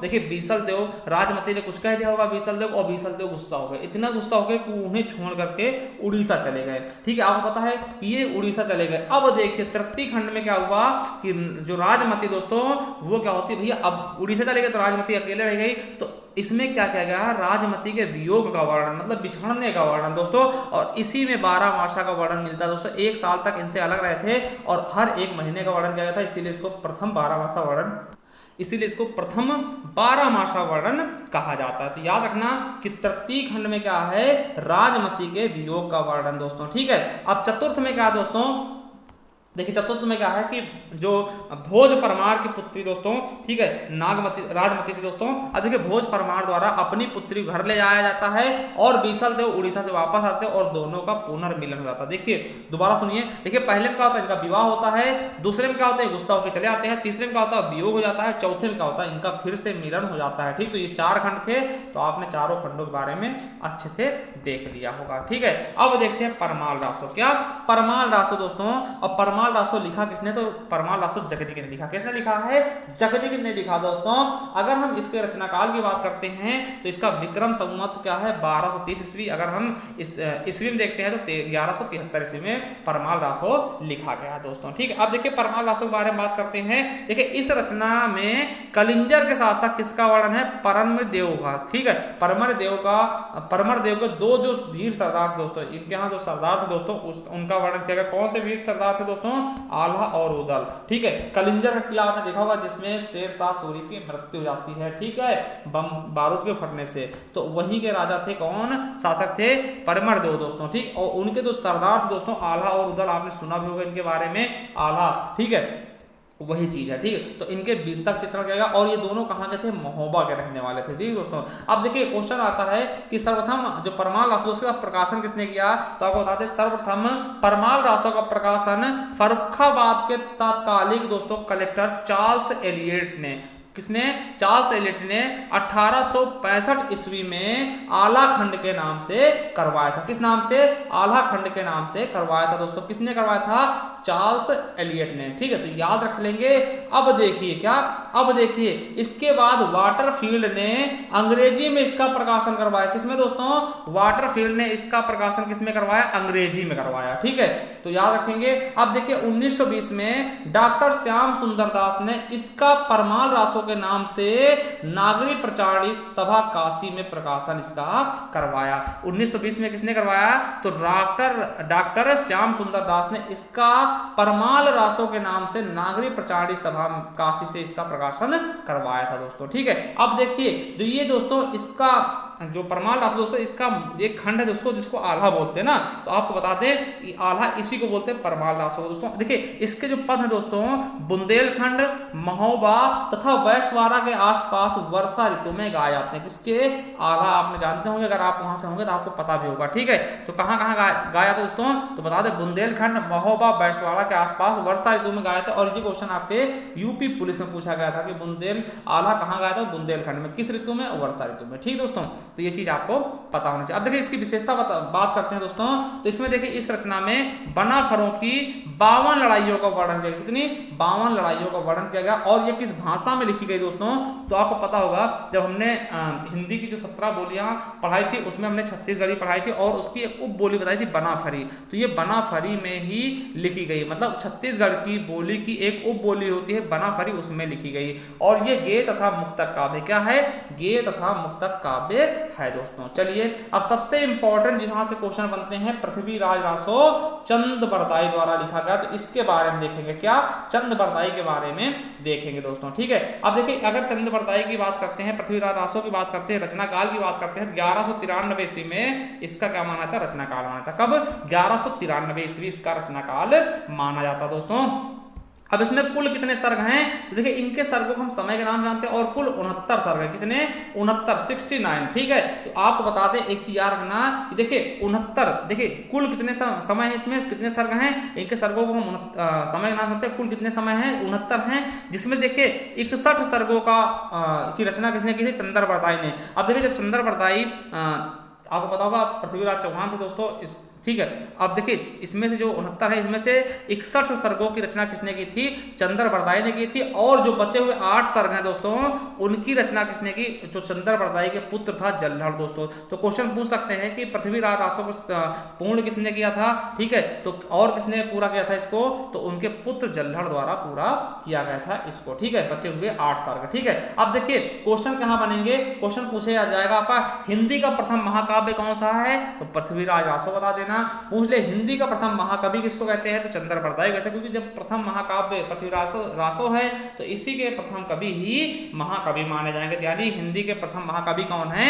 चंद्र बरदाई। ठीक है, किसके अनुसार? तो शुक्ल के अनुसार। तो ये दोनों क्वेश्चन आपके लिए मोस्ट इंपॉर्टेंट हैं।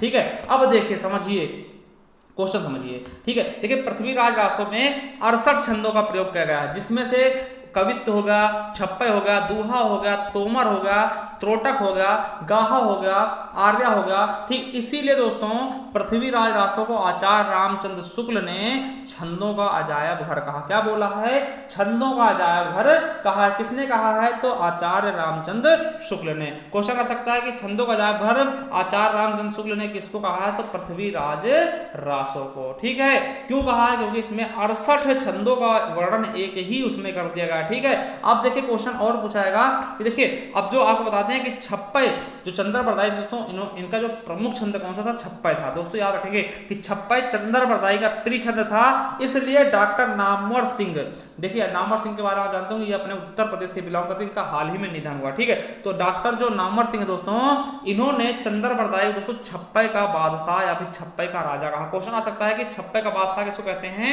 तो किसको कहते हैं? चंद्र बरदाई को। किसको? चंद्र बरदाई को। छंदों का अजायब घर किसको कहते हैं? तो रामचंद्र शुक्ल के अनुसार किसको कहते हैं दोस्तों? तो आप बता देना किसको कहते हैं दोस्तों? जो पृथ्वीराज रासो है। ठीक है, चलिए अब देखिए नोट कर लेना, देखिए केशवदास की रामचंद्रिका को भी छंदों का अजायब घर कहते हैं। किसने कहा था? बनारसी दास चतुर्वेदी ने।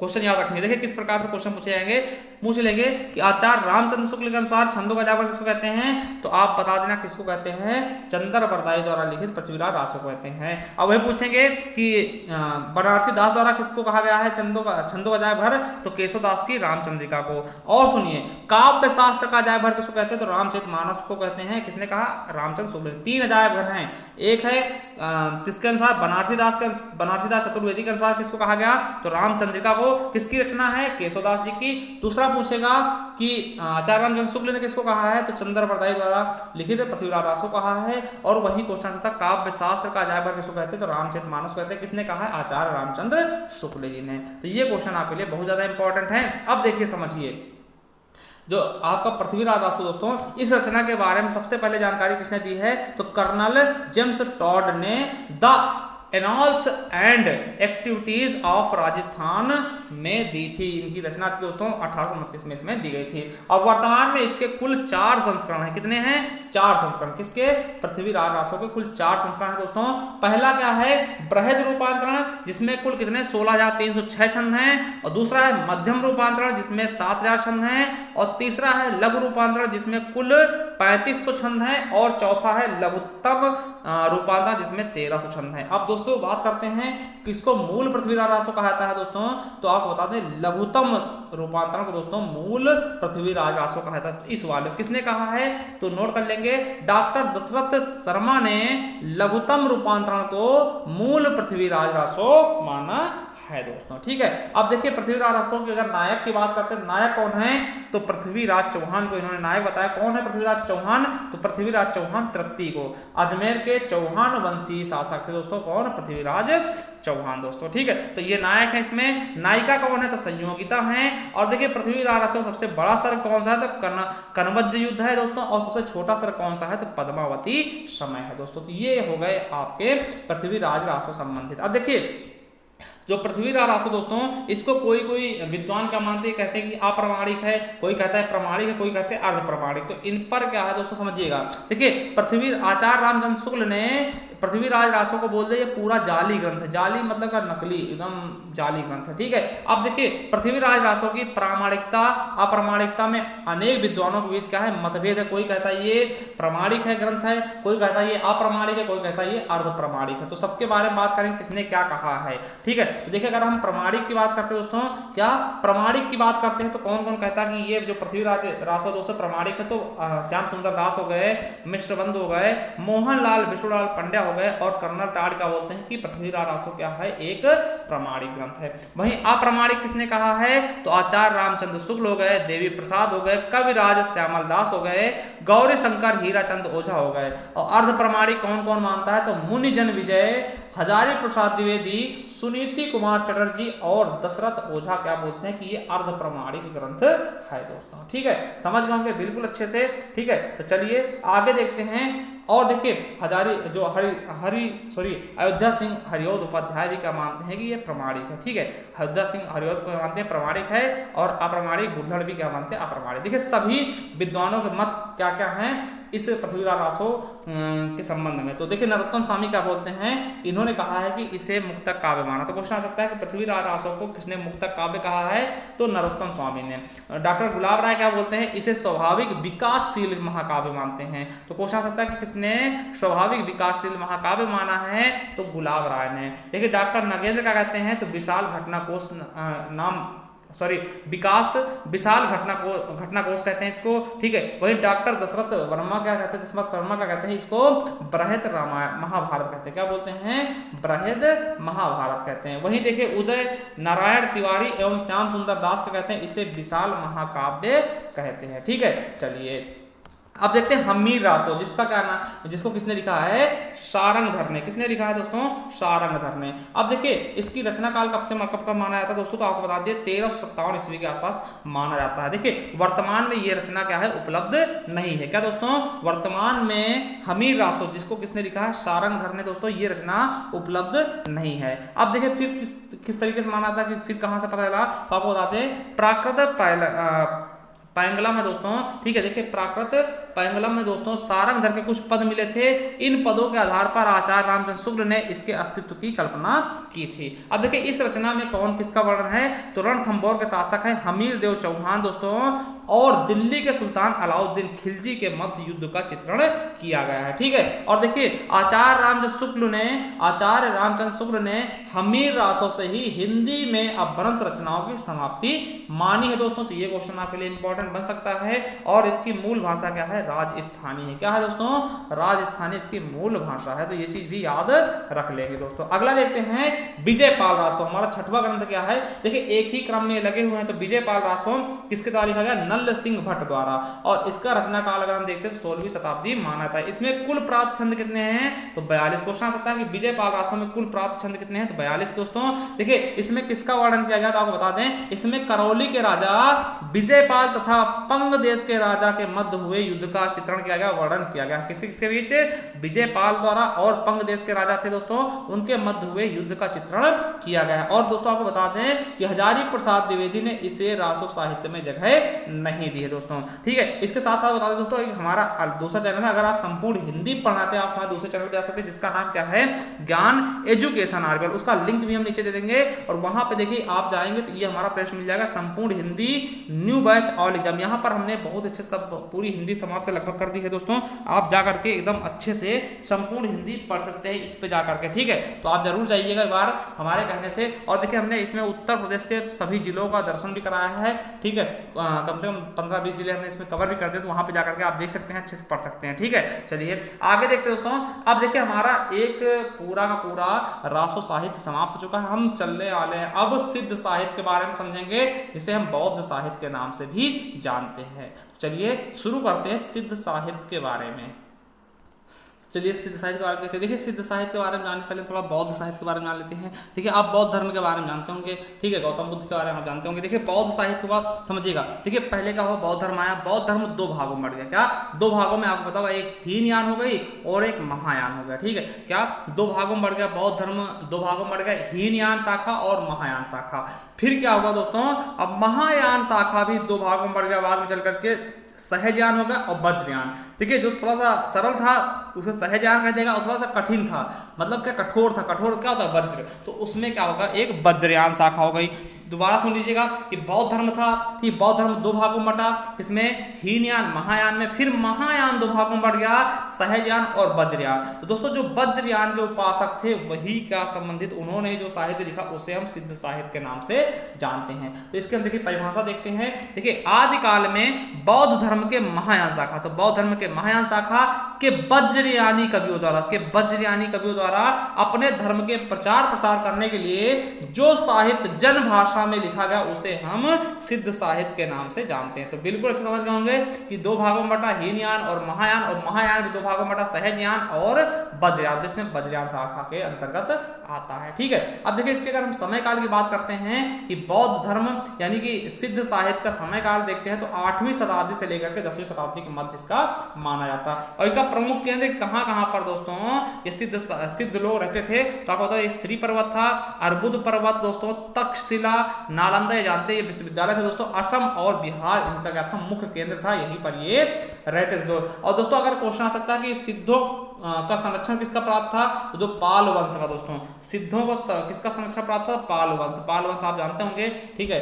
चलिए अब देखिए क्वेश्चन क्या बनेगा। देखिए सिद्ध थे दोस्तों, सिद्ध बाद में क्या हो दोस्तों, जो मुस्लिम आक्रमणकारी थे दोस्तों, इनसे परेशान होकर के ये नेपाल, भूटान, तिब्बत की ओर चले गए दोस्तों। आपको पता होगा ज्यादातर बौद्ध धर्म दोस्तों यहीं पर विकसित है दोस्तों। नेपाल हो गया, भूटान हो गया, तिब्बत हो गया, क्योंकि ये भारत में थे। भारत में जब मुस्लिमों का आक्रमण हो दोस्तों, इनसे परेशान होकर के ये फिर भारत से दोस्तों दूसरी तरफ पलायन करने लगे, खास करके नेपाल चले गए, भूटान चले गए, तिब्बत चले गए, ठीक है। अब देखिए क्वेश्चन क्या बनेगा कि सिद्ध साहित्य के बारे में सबसे पहले जानकारी कहां मिलती है, तो आपको बता दें सिद्ध साहित्य के बारे में सबसे पहले जानकारी कहां मिलती है, तो ज्योतिश्वरी ठाकुर, क्या ज्योतिश्वरी ठाकुर की रचना कौन सी है, वर्ण रत्नाकर नामक रचना है, जो कि 14वीं शताब्दी में लिखी गई थी। किस भाषा में, मैथिली भाषा में, ठीक। इससे प्राप्त होता क्वेश्चन आएगा कि सिद्ध साहित्य के बारे में सबसे पहले जानकारी कहां से प्राप्त होती, तो ज्योतिश्वरी ठाकुर की रचना कौन सी थी, वर्ण रत्नाकर में से। किससे, वर्ण रत्नाकर में से, ठीक है। तो याद रखेंगे।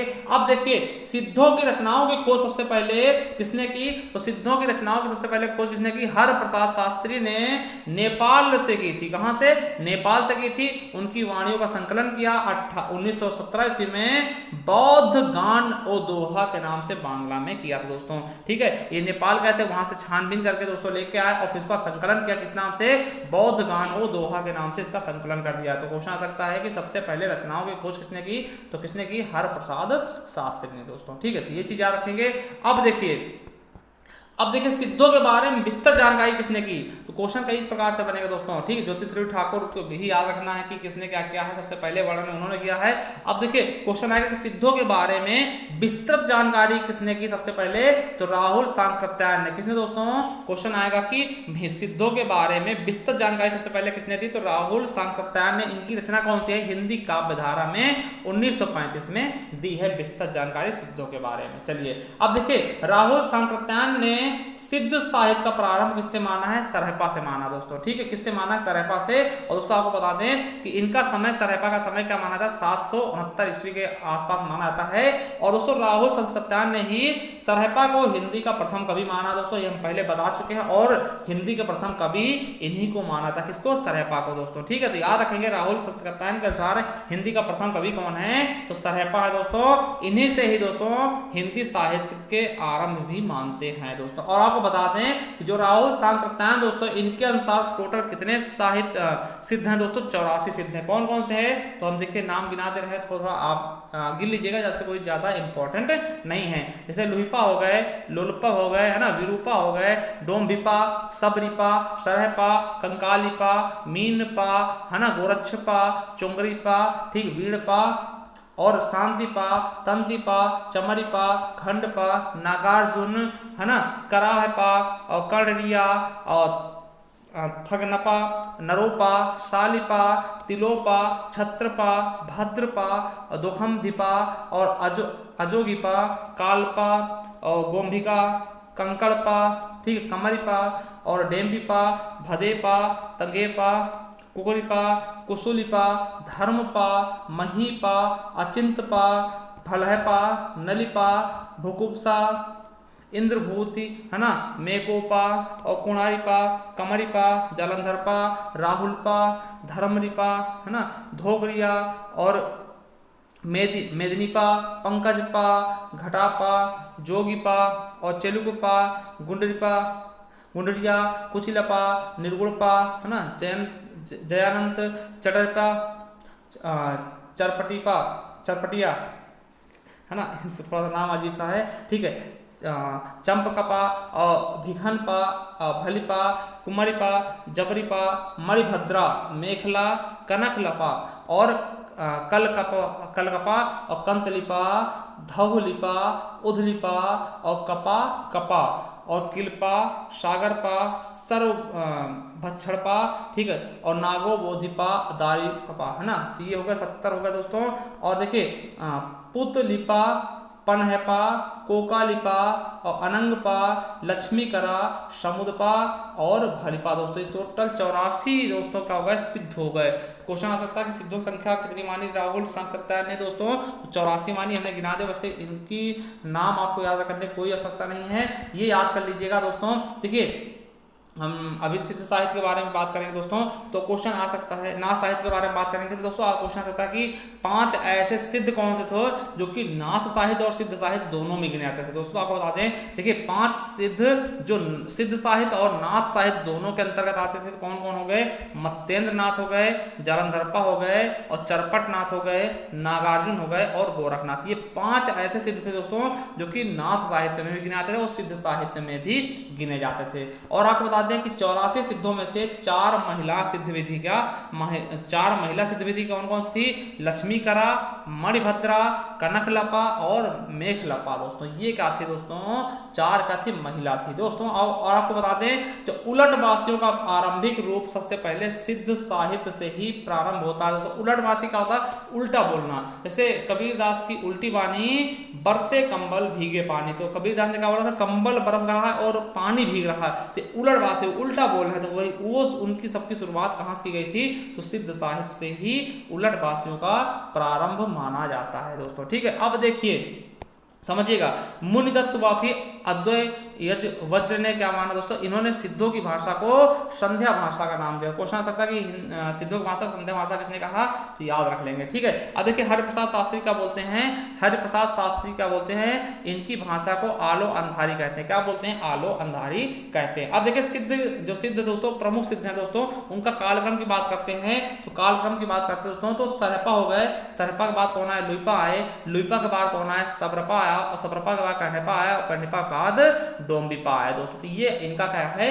कालक्रम है दोस्तों, तो इनके बारे में याद रख लेंगे। तो चलिए देखते हैं सबसे पहले सरहपा के बारे में, थोड़ा थोड़ा इंपॉर्टेंट जो है उनके बारे में हम देखेंगे केवल। ठीक है, देखिए सरहपा के बारे में अगर देखते हैं तो राहुल संस्कृत्यायन ने इनका कार्यकाल कब माना है? 769 669 ईस्वी माना है। ठीक है, और देखिए डॉक्टर वी भट्टाचार्य ने इन्हें बांग्ला भाषा का प्रथम कवि माना। किसको? सरहपा को बांग्ला भाषा का प्रथम कवि किसने माना? तो डॉक्टर वी भट्टाचार्य ने। और आपको बता दें, राहुल संस्कृत्यायन ने इन्हें हिंदी का प्रथम कवि माना। माना है। आपको ये पता भी होगा कि हिंदी का प्रथम कवि किसको बोलते हैं, तो सरहपा को ही बोलते हैं। और किसने माना है, तो राहुल सांकृत्यायन ने माना। ठीक है, और वही बात करते हैं, देखिए सरहपा सिद्ध के सबसे पुराने कवि होने के कारण इन्हें आदि सिद्ध भी कहा जाता है। क्वेश्चन आ सकता है कि आदि सिद्ध कौन है, तो सरहपा है। अब देखिए डॉक्टर बच्चन सिंह के बारे में कहते हैं, आक्रोश की भाषा का प्रयोग सरहपा में दिखाई देती। तो डॉक्टर बच्चन सिंह ने इनके बारे में क्या बोला कि आक्रोश की भाषा का प्रयोग सबसे पहले किसके उसमें दिखाई देता, तो सरहपा में। ठीक है, अब देखिए सरहपा कहाँ किसके समकालीन थे दोस्तों, अगर पूछ लिया सरहपा किसके समकालीन थे, तो हमने पहले बताया कि जो ये दोस्तों थे इनको पाल वंश का संरक्षण प्राप्त था। तो आपको बता दें सरहपा पाल शासक धर्मपाल के समकालीन थे। धर्मपाल आपने सुना होगा, ठीक है, तो उन्हीं के समकालीन थे। अब देखिए सरहपा का जो मूल और नाम क्या थे दोस्तों, उनके बारे में बात करेंगे। देखिए सरहपा का मूल नाम क्या था, राहुल भद्र था।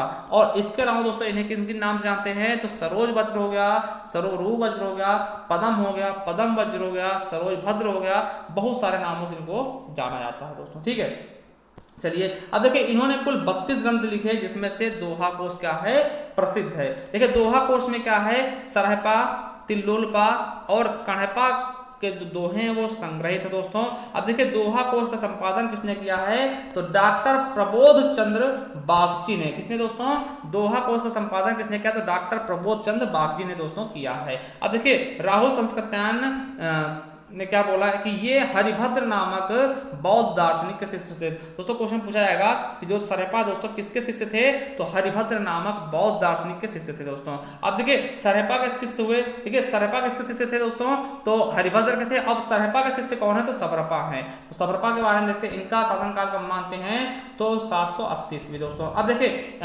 सबरपा दोस्तों, सबरपा जो है दोस्तों, सबरपा का जो जीवन का ये किस वंश में जन्मे, क्षत्रिय वंश में जन्मे। अब सबरपा के जो गुरु हैं दोस्तों कौन है, सरहपा हैं। अब देखिए सबरपा किसके समकालीन दोस्तों, याद रखेंगे सबरपा जो है दोस्तों वो धर्मपाल के समकालीन थे। और दोस्तों सबरपा क्या थे, जो विक्रमशिला विश्वविद्यालय दोस्तों उसके प्रधानाचार्य दोस्तों। क्वेश्चन आ सकता है कि कौन सा सिद्ध जो है दोस्तों वो विक्रमशिला विश्वविद्यालय का प्रधानाचार्य रहा, तो कौन थे दोस्तों, सबरपा थे। ठीक है, तो याद रखेंगे। अब देखिए इनकी रचना की बात करते हैं तो कौन सी है, चर्यापद। इसमें क्या है, आचरण संबंधी चीजों के बारे में बताया गया है, जिसमें 106 पद हैं, दोहा छंद है दोस्तों और मुक्तक शैली में लिखा गया है। ठीक है, अब देखिए तो चर्यापद दोस्तों एक प्रकार का गीत है जो सामान्यतः अनुष्ठानों के समय गाया था। तो ये चर्यापद दोस्तों ये गीत है दोस्तों, इसे गाया जाता है कब, जब कोई अनुष्ठान समय होता है। ठीक है, तो याद रख लेंगे इसके बारे में। दूसरा दोस्तों महामुद्रा वज्र गीत, ये साधनात्मक क्या है, रचना है दोस्तों। तीसरा क्या है इनकी रचना, तो वज्र योगिनी साधना दोस्तों। ठीक है, चलिए अब तीसरे दोस्तों, तीसरे कौन है, लुइपा। लुइपा के बारे में अगर बात करते हैं दोस्तों, इनका जो समय काल दोस्तों 773 ईस्वी दोस्तों। कौन कौन मानता है, तो राहुल सांकृत्यायन और आचार्य रामचंद्र शुक्ल 773 मानते हैं। वहीं 830 कौन मानता है, तो हजारी प्रसाद द्विवेदी मानते हैं। अब देखिए लुइपा के गुरु कौन है, तो सबरपा हैं। इनके गुरु कौन है, सबरपा है दोस्तों। और आपको बता दें कि जो 84 सिद्ध हुए दोस्तों, उनमें सबसे पहला स्थान, प्रथम स्थान किसको प्राप्त हुआ, तो लुइपा को ही 84 सिद्धों में प्रथम स्थान प्राप्त है। क्वेश्चन आ सकता है कि 84 सिद्धों में प्रथम स्थान किसको प्राप्त है, तो लुइपा को। और पूछ ले कि प्रथम कौन सिद्ध है दोस्तों, सरहपा है। ठीक, तो क्वेश्चन अलग अलग हैं, याद रखेंगे। इनका जन्म कहाँ हुआ था, तो कायस्थ परिवार में इनका जन्म हुआ था। ये भी धर्मपाल के समकालीन थे दोस्तों। और सिद्ध कवियों में सबसे बड़े रहस्यवादी कवि कौन थे, तो लुइपा थे। ठीक है, याद रखेंगे। अब देखिए डॉक्टर नगेंद्र ने साधना की दृष्टि से 84 सिद्धों में सबसे ऊंचा स्थान किसको दिया है, लुइपा को दोस्तों। किस विद्या के अनुसार, तो साधना की दृष्टि से।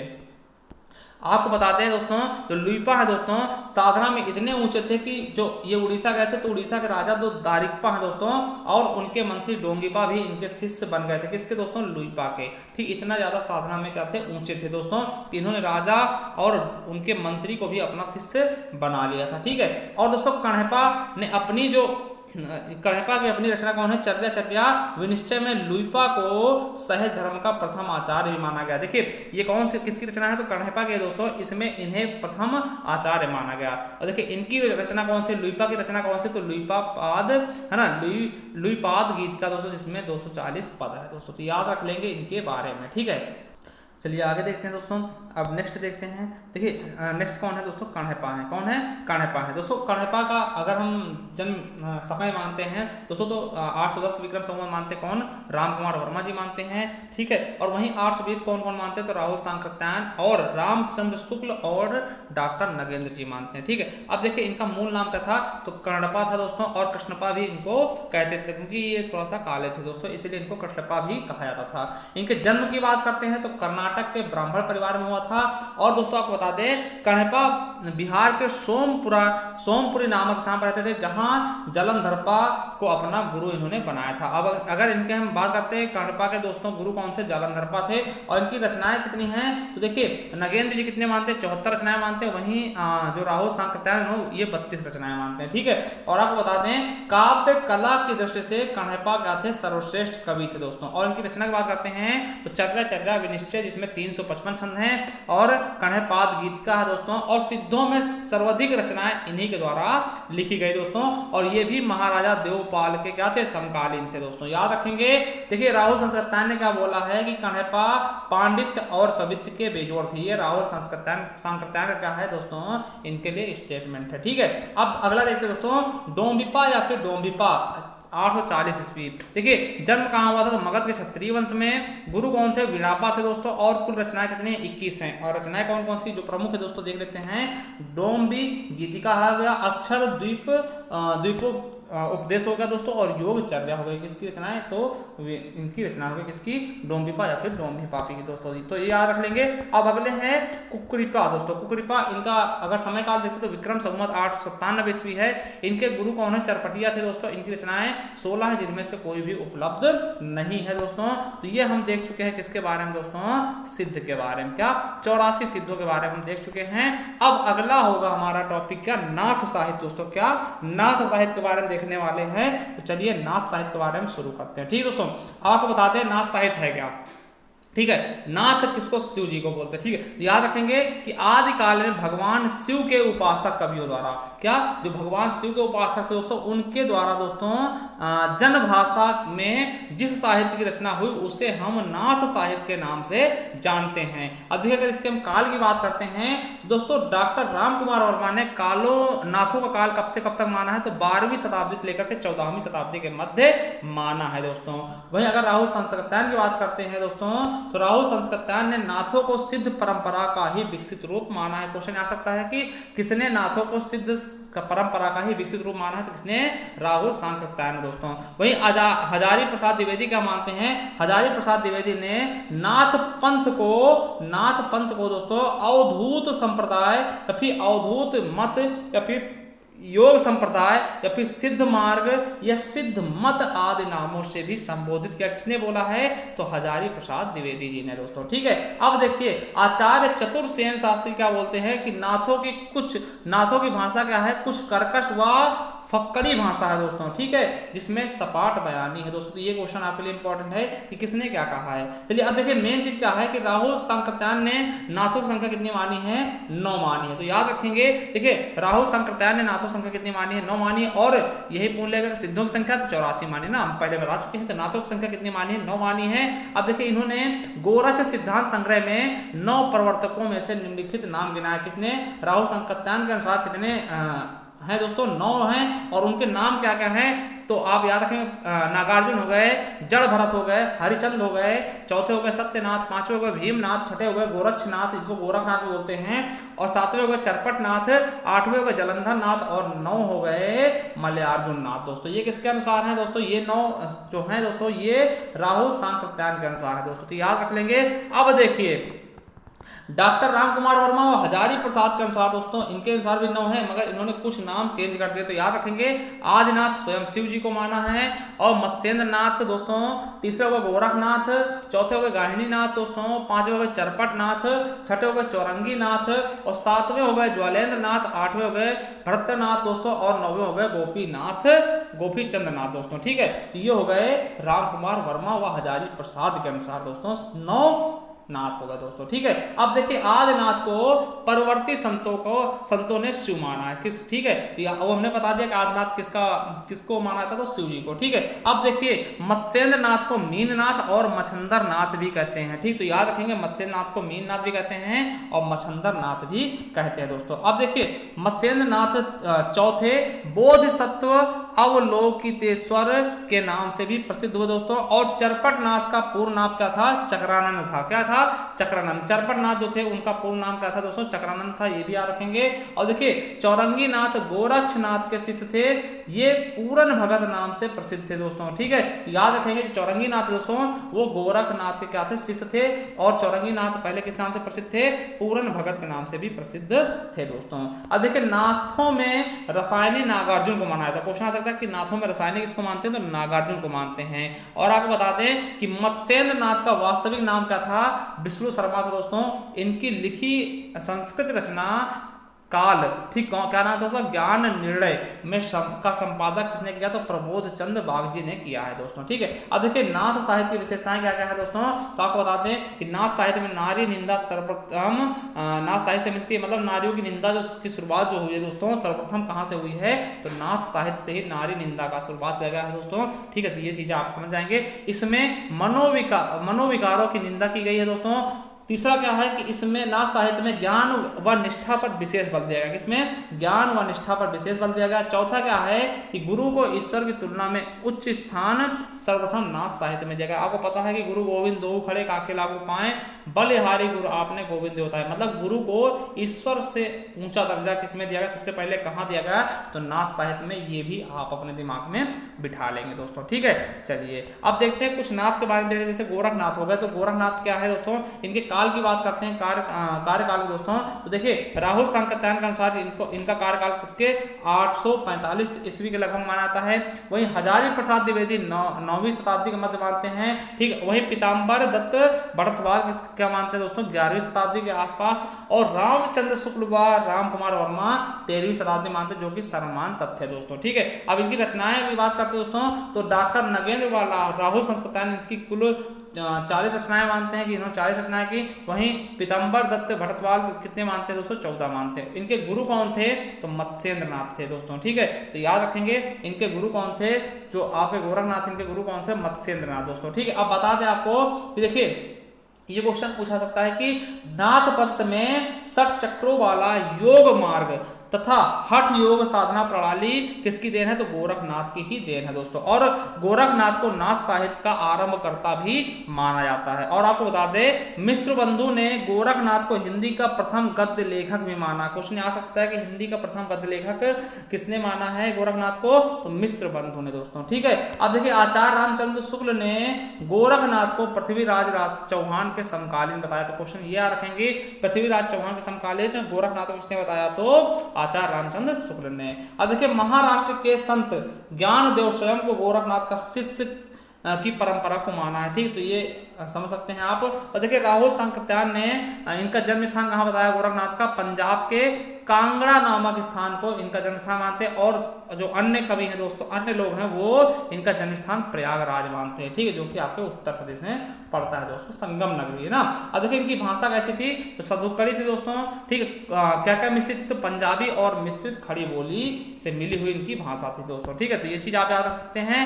अब देखिए समझिएगा, प्रीतम जो आपके डॉक्टर पीताम्बर दत्त भड़तवाल थे दोस्तों, इन्होंने गोरखनाथ के 14 ग्रंथों को प्रमाणिक मानकर उनका संपादन गोरखवाणी के नाम से 1942 में किया था। ठीक है, और हजारी प्रसाद द्विवेदी की बात करते हैं, तो हजारी प्रसाद द्विवेदी गोरखनाथ के विभिन्न शैव संप्रदायों को तोड़कर दोस्तों, ये जो हजारी प्रसाद द्विवेदी दोस्तों ये कहते हैं कि गोरखनाथ ने विभिन्न जो शैव संप्रदाय थे उनको तोड़ करके दोस्तों 12 पंथी संप्रदाय की स्थापना की थी। और दोस्तों इनके 14 ग्रंथ दोस्तों वो कौन कौन से, पहला हुआ शब्द हो गया, पद हो गया, शिष्य दर्शन हो गया, प्राण संकली हो गया, निर्वय बोध हो गया, आत्मबोध हो गया, अभय मात्रा योग हो गया, 15 तिथि हो गई, सप्तवार हो गया, मच्छिंद्र गोरख बोध हो गया, रोमावली हो गया, ज्ञान तिलक हो गया, और ज्ञान 34 दोस्तों, 34 और पंचमात्रा दोस्तों। ठीक, तो ये इनके क्या थे, 14 ग्रंथ थे दोस्तों, जिसको गोरख वाणी में प्रकाशित किया गया। अब देखिए तुलसीदास क्या कहते हैं कि गोरख जगायो जो भक्ति भगायो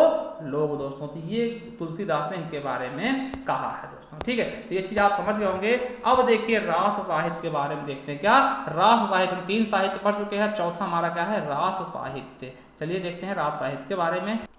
चलिए दोस्तों देखिए रास साहित्य के बारे में देखते हैं। उससे पहले आपको बता दें कि देखिए अगर वीडियो पसंद आए लाइक जरूर कर देना। ठीक है, देखिए 12वीं से 13वीं शताब्दी के मध्य जैन कवियों द्वारा, क्या जैन कवियों द्वारा जो साहित्य अपने धर्म के प्रचार प्रसार के लिए जनभाषा में लिखा गया, उसे हम रास साहित्य के नाम से जानते हैं। देखिए रासो साहित्य अलग वो हम पढ़ चुके हैं, ये रास साहित्य। वैसे रास का अर्थ क्या होता है, आपने देखा होगा कि श्री कृष्ण जी रास रचा रहे थे। तो रास का मतलब क्या होता है, जहां पर नृत्य भी किया जाए, गाना भी गाया जाए और क्रीड़ा मतलब खेल कूद भी किया जाए, इन तीनों से युक्त जो प्रधानता होती है उसको हम रास कहते हैं। ठीक है, वैसे अगर रास की बात करते हैं दोस्तों, रास शब्द का सर्वप्रथम उल्लेख कहां मिलता है, तो आदि पुराण या जैन पुराण में, ठीक है, मिलता है। और इसके रचयिता 7वीं शताब्दी के जैन कवि कौन है, जिनसेन सूरी हैं दोस्तों ना। हमने बताया सूर्य और सूरी में अंतर क्या होता है, सूर्य के बोलते दोस्तों जैन कवियों को और सूरी बोलते हैं मुस्लिम, जैसे कि शेरशाह सूरी थे दोस्तों। ठीक है, अब देखिए क्वेश्चन क्या है कि रास काव्य परंपरा में प्राचीनतम ज्ञात ग्रंथ कौन है, तो रिपु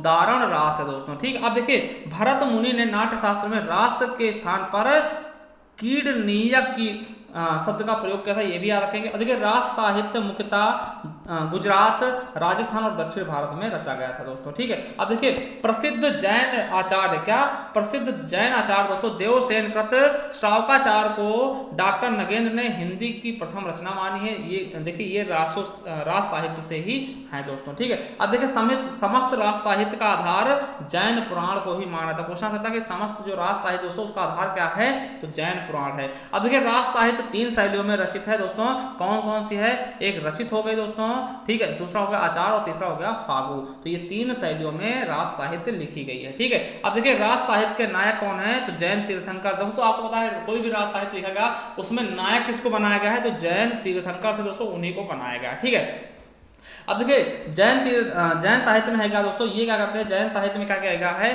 कि जो हिंदू धर्म की जो कथाएं थी दोस्तों, उसी को दोस्तों मतलब कि उसी को किसी अलग तरीके से प्रस्तुत किया गया, किसमें, जैन साहित्य में। दोस्तों आपको बताते हैं कि जैन साहित्य में हिंदू धर्म कथाओं को जैन धर्म के अनुरूप बताकर उसको प्रस्तुत किया गया दोस्तों। ठीक है, अब देखिए जैन साहित्य का मुख्य उद्देश्य धर्म तत्व का निरूपण करना है दोस्तों। ठीक है, अब देखिए रास साहित्य को आदिकाल का सबसे प्रामाणिक और विश्वसनीय साहित्य माना था। पूछा जा सकता है कि आदिकाल का सबसे प्रामाणिक व विश्वसनीय काल क्या है दोस्तों, साहित्य कौन सा, तो रास साहित्य आप बता देना। ठीक है, अब देखिए रास साहित्य के बारे में सबसे प्रामाणिक विस्तृत जानकारी किसने दी दोस्तों, तो मोतीलाल मनारिया की रचना कौन सी है, राजस्थानी भाषा और साहित्य, इसमें सबसे सटीक, सबसे प्रामाणिक और सबसे विस्तृत जानकारी मिली है रास साहित्य के बारे में। चलिए अब रास साहित्य कुछ हम प्रमुख कवि देख लेते हैं, जैसे कि शालिभद्र सूरी दोस्तों। ही कौन है, शालिभद्र सूरी दोस्तों, इनके बारे में देखते हैं। देखिए शालिभद्र सूरी को गणपत चंद्र गुप्त ने हिंदी का प्रथम कवि माना, वो हमने शुरुआत में बताया कि शालिभद्र सूरी को गणपत चंद्र गुप्त ने प्रथम कवि माना है हिंदी साहित्य का दोस्तों। और देखिए इनकी रचना कौन सी है, शालिभद्र सूरी की रचना कौन सी है, भारतेश्वर बाहुबली रास 1184 में लिखी गई है। देखिए जो ये रचना है दोस्तों भारतेश्वर बाहुबली रास, ये रास साहित्य की पहली रचना है। ठीक है, क्वेश्चन आता है कि रास साहित्य की प्रथम रचना किसको माना था, तो भारतेश्वर बाहुबली रास को 1184 में लिखा गया है। इसका संपादन किसने किया है, तो मुनिजिन विजय ने किया है। ठीक, इसमें कुल 205 छंद है। ठीक है, चलिए ये हो गया। अब देखिए पंच पांडव रचित रास, ये भी इन्हीं की है, शालिभद्र सूरी के दोस्तों। देखिए इसे रास परंपरा का प्रथम ऐतिहासिक महाकाव्य माना गया। इसमें कुल 15 सर्ग हैं। क्वेश्चन आ सकता है कि रास परंपरा की प्रथम रचना कौन सी है, तब आप किसको बताएंगे, तब आपको बताना है भरतेश्वर बाहुबली प्रथम रचना पूछे। अगर पूछ ले रास परंपरा का प्रथम ऐतिहासिक महाकाव्य कौन सा है, तब आप बताना किसको, पंच पांडव रचित रास को दोस्तों। और इन्हीं की एक रचना है दोस्तों बुद्धिरास, किसकी दोस्तों, भारतेश्वर बाहुबली की। ठीक, सॉरी किसकी है, शालिभद्र सूरी की 3 रचनाएं हैं। पहला है देखिएगा भारतेश्वर बाहुबली, जिसको प्रथम रास की प्रथम रचना माना गया है। दूसरा है पंच पांडव रचित रास, ये रास परंपरा का प्रथम ऐतिहासिक महाकाव्य। और तीसरा है बुद्धिरास। ठीक है, चलिए अब कुछ रास साहित्य और देख लेते हैं। ठीक है, जैसे होगा चंदन बाला रास किसने लिखा है, आसगु ने। और स्थूलिभद्र रास किसने लिखा है, जिन धर्मसूरि ने। और तीसरा है नेमिनाथ रास किसने लिखा, सुमति गुड़ी ने लिखा दोस्तों। और आगे देखते हैं कच्छुली रास रास किसने लिखा? तो प्रज्ञा तिलक ने। और जिन पदम सूर्य रास किसने लिखा? तो रासमूर्ति ने लिखा है। और करकंड चैत्र रास किसने लिखा? तो कनकामर मुनि ने लिखा है। कुमारपाल प्रतिबोध किसने लिखा? तो सोम प्रभ सूर्य ने लिखा है। और दर्शन सार किसने लिखा? तो देवसेन ने लिखा है। आबू रास किसने लिखा? पल्लड़ ने लिखा है दोस्तों। प्रबंध चिंतामणि किसने लिखा है? अभय तिलक मणि ने लिखा है। और हरिचंद्र पुराण किसने लिखा? तो पदमनाथ ने लिखा है। ठीक है, तो ये चीज आप समझ सकते हैं, रास साहित्य से संबंधित है दोस्तों। ठीक है, अब देखते हैं लौकिक साहित्य दोस्तों। क्या लौकिक साहित्य? देखिए लौकिक साहित्य किससे मिलकर? लौक, लोक प्लस एक है ना। देखिए लोक का अर्थ क्या होता है दोस्तों? लोक एक संस्कृत भाषा शब्द है जिसका अर्थ क्या होता है? संसार। समझिएगा, देखिए लौकिक साहित्य से अभिप्राय उस साहित्य से है जो लोक संवेदना से उपज कर उसका संवर्धन, संचयन और प्रकटीकरण करता है। इसके साथ ही वह लोक जीवन के अविच्छिन्न रहकर लोक के कंठहार बना रहता दोस्तों। उसको क्या बोलते हैं? लौकिक साहित्य। वैसे ज्यादा इंपॉर्टेंट है नहीं। देखिए इसमें कुछ रचनाएं दोस्तों। पहला है डोला मारूरा दूल्हा दोस्तों, 1473 ईस्वी में लिखा गया है डोला मारूरा दूल्हा दोस्तों। देखिए ये इसके अगर मूल रचनाकार बोलते हैं कल्लोल है दोस्तों। देखिए ये रचना क्या होगी? विलुप्त हो गई थी। समझिएगा, मूल रचना क्या हो गई दोस्तों? विलुप्त हो गई थी। परंतु क्या हुआ कि बीकानेर के आसपास दोस्तों इसको कुछ लोग इसको गाया करते थे। जो बीकानेर के आसपास लोग रहते थे वो इसको कुछ गाया करते थे दोस्तों। तो ये क्या थी? गे परंपरा में उपलब्ध थी। 1561 ईस्वी में दोस्तों जैन कवि क्या नाम था? कुशल लाभ राय द्वारा इनके पदों का संकलन किया गया, मतलब इनको एक जोड़ा गया और इसकी रचना कर दी गई दोस्तों। याद करना, इसके अगर मूल रचनाकार पूछे कल्लोल कह देना। और इसके संकलन किसने किया? तो जैन कवि कुशल लाभ द्वारा। ठीक है, अब देखिए 1934 में राम सिंह, कौन कौन से हैं देखिए याद रखिएगा, राम सिंह हो गए, सूर्यकरण हो गए और नरोत्तम स्वामी ने इनके पदों को संपादन कर उसे नागरी प्रचारणी सभा काशी में प्रकाशित भी करवाया दोस्तों। अगर बात करते हैं इसके जो नायक हैं कौन है? तो डोला है दोस्तों, जिनका सही नाम क्या है? शाल कुमार है, जो कि जयपुर के कछवाहा वंश के शासक नल के पुत्र थे दोस्तों। और वहीं नायिका कौन है? मारू है दोस्तों, जिनका नाम क्या है? मारवाड़ी दोस्तों। ठीक है, और ये बीकानेर के पूगल की थी रहने वाले थे दोस्तों। इसमें कुल छंद कितने हैं? तो 778 दोहा हैं। और भाषा कौन सी है? राजस्थानी दोस्तों। ठीक है, अब इसमें किसका वर्णन दोस्तों आपको बता दें कि जो डोला है दोस्तों और मारू, इनकी जो है दोस्तों बचपन में ही क्या शादी करवा दी जाती है और इनके माता पिता की मृत्यु हो जाती है दोस्तों। तो क्या होता है? जो डोला दोस्तों ये दूसरी शादी कर लेते हैं मालवाड़ी से दोस्तों। तो देखिए फिर मारवाड़ी क्या करती है दोस्तों? इनको पता लगती है कि इनकी दूसरी शादी होगी, ये क्या करती हैं? पत्र लिख करके इनको भेजा करती हैं, जिससे मारवाड़ी जिनकी दूसरी पत्नी जो थी दोस्तों उसे इन तक पहुंचने देती है। ऐसे चलते चलते दोस्तों इनको पता चलता है।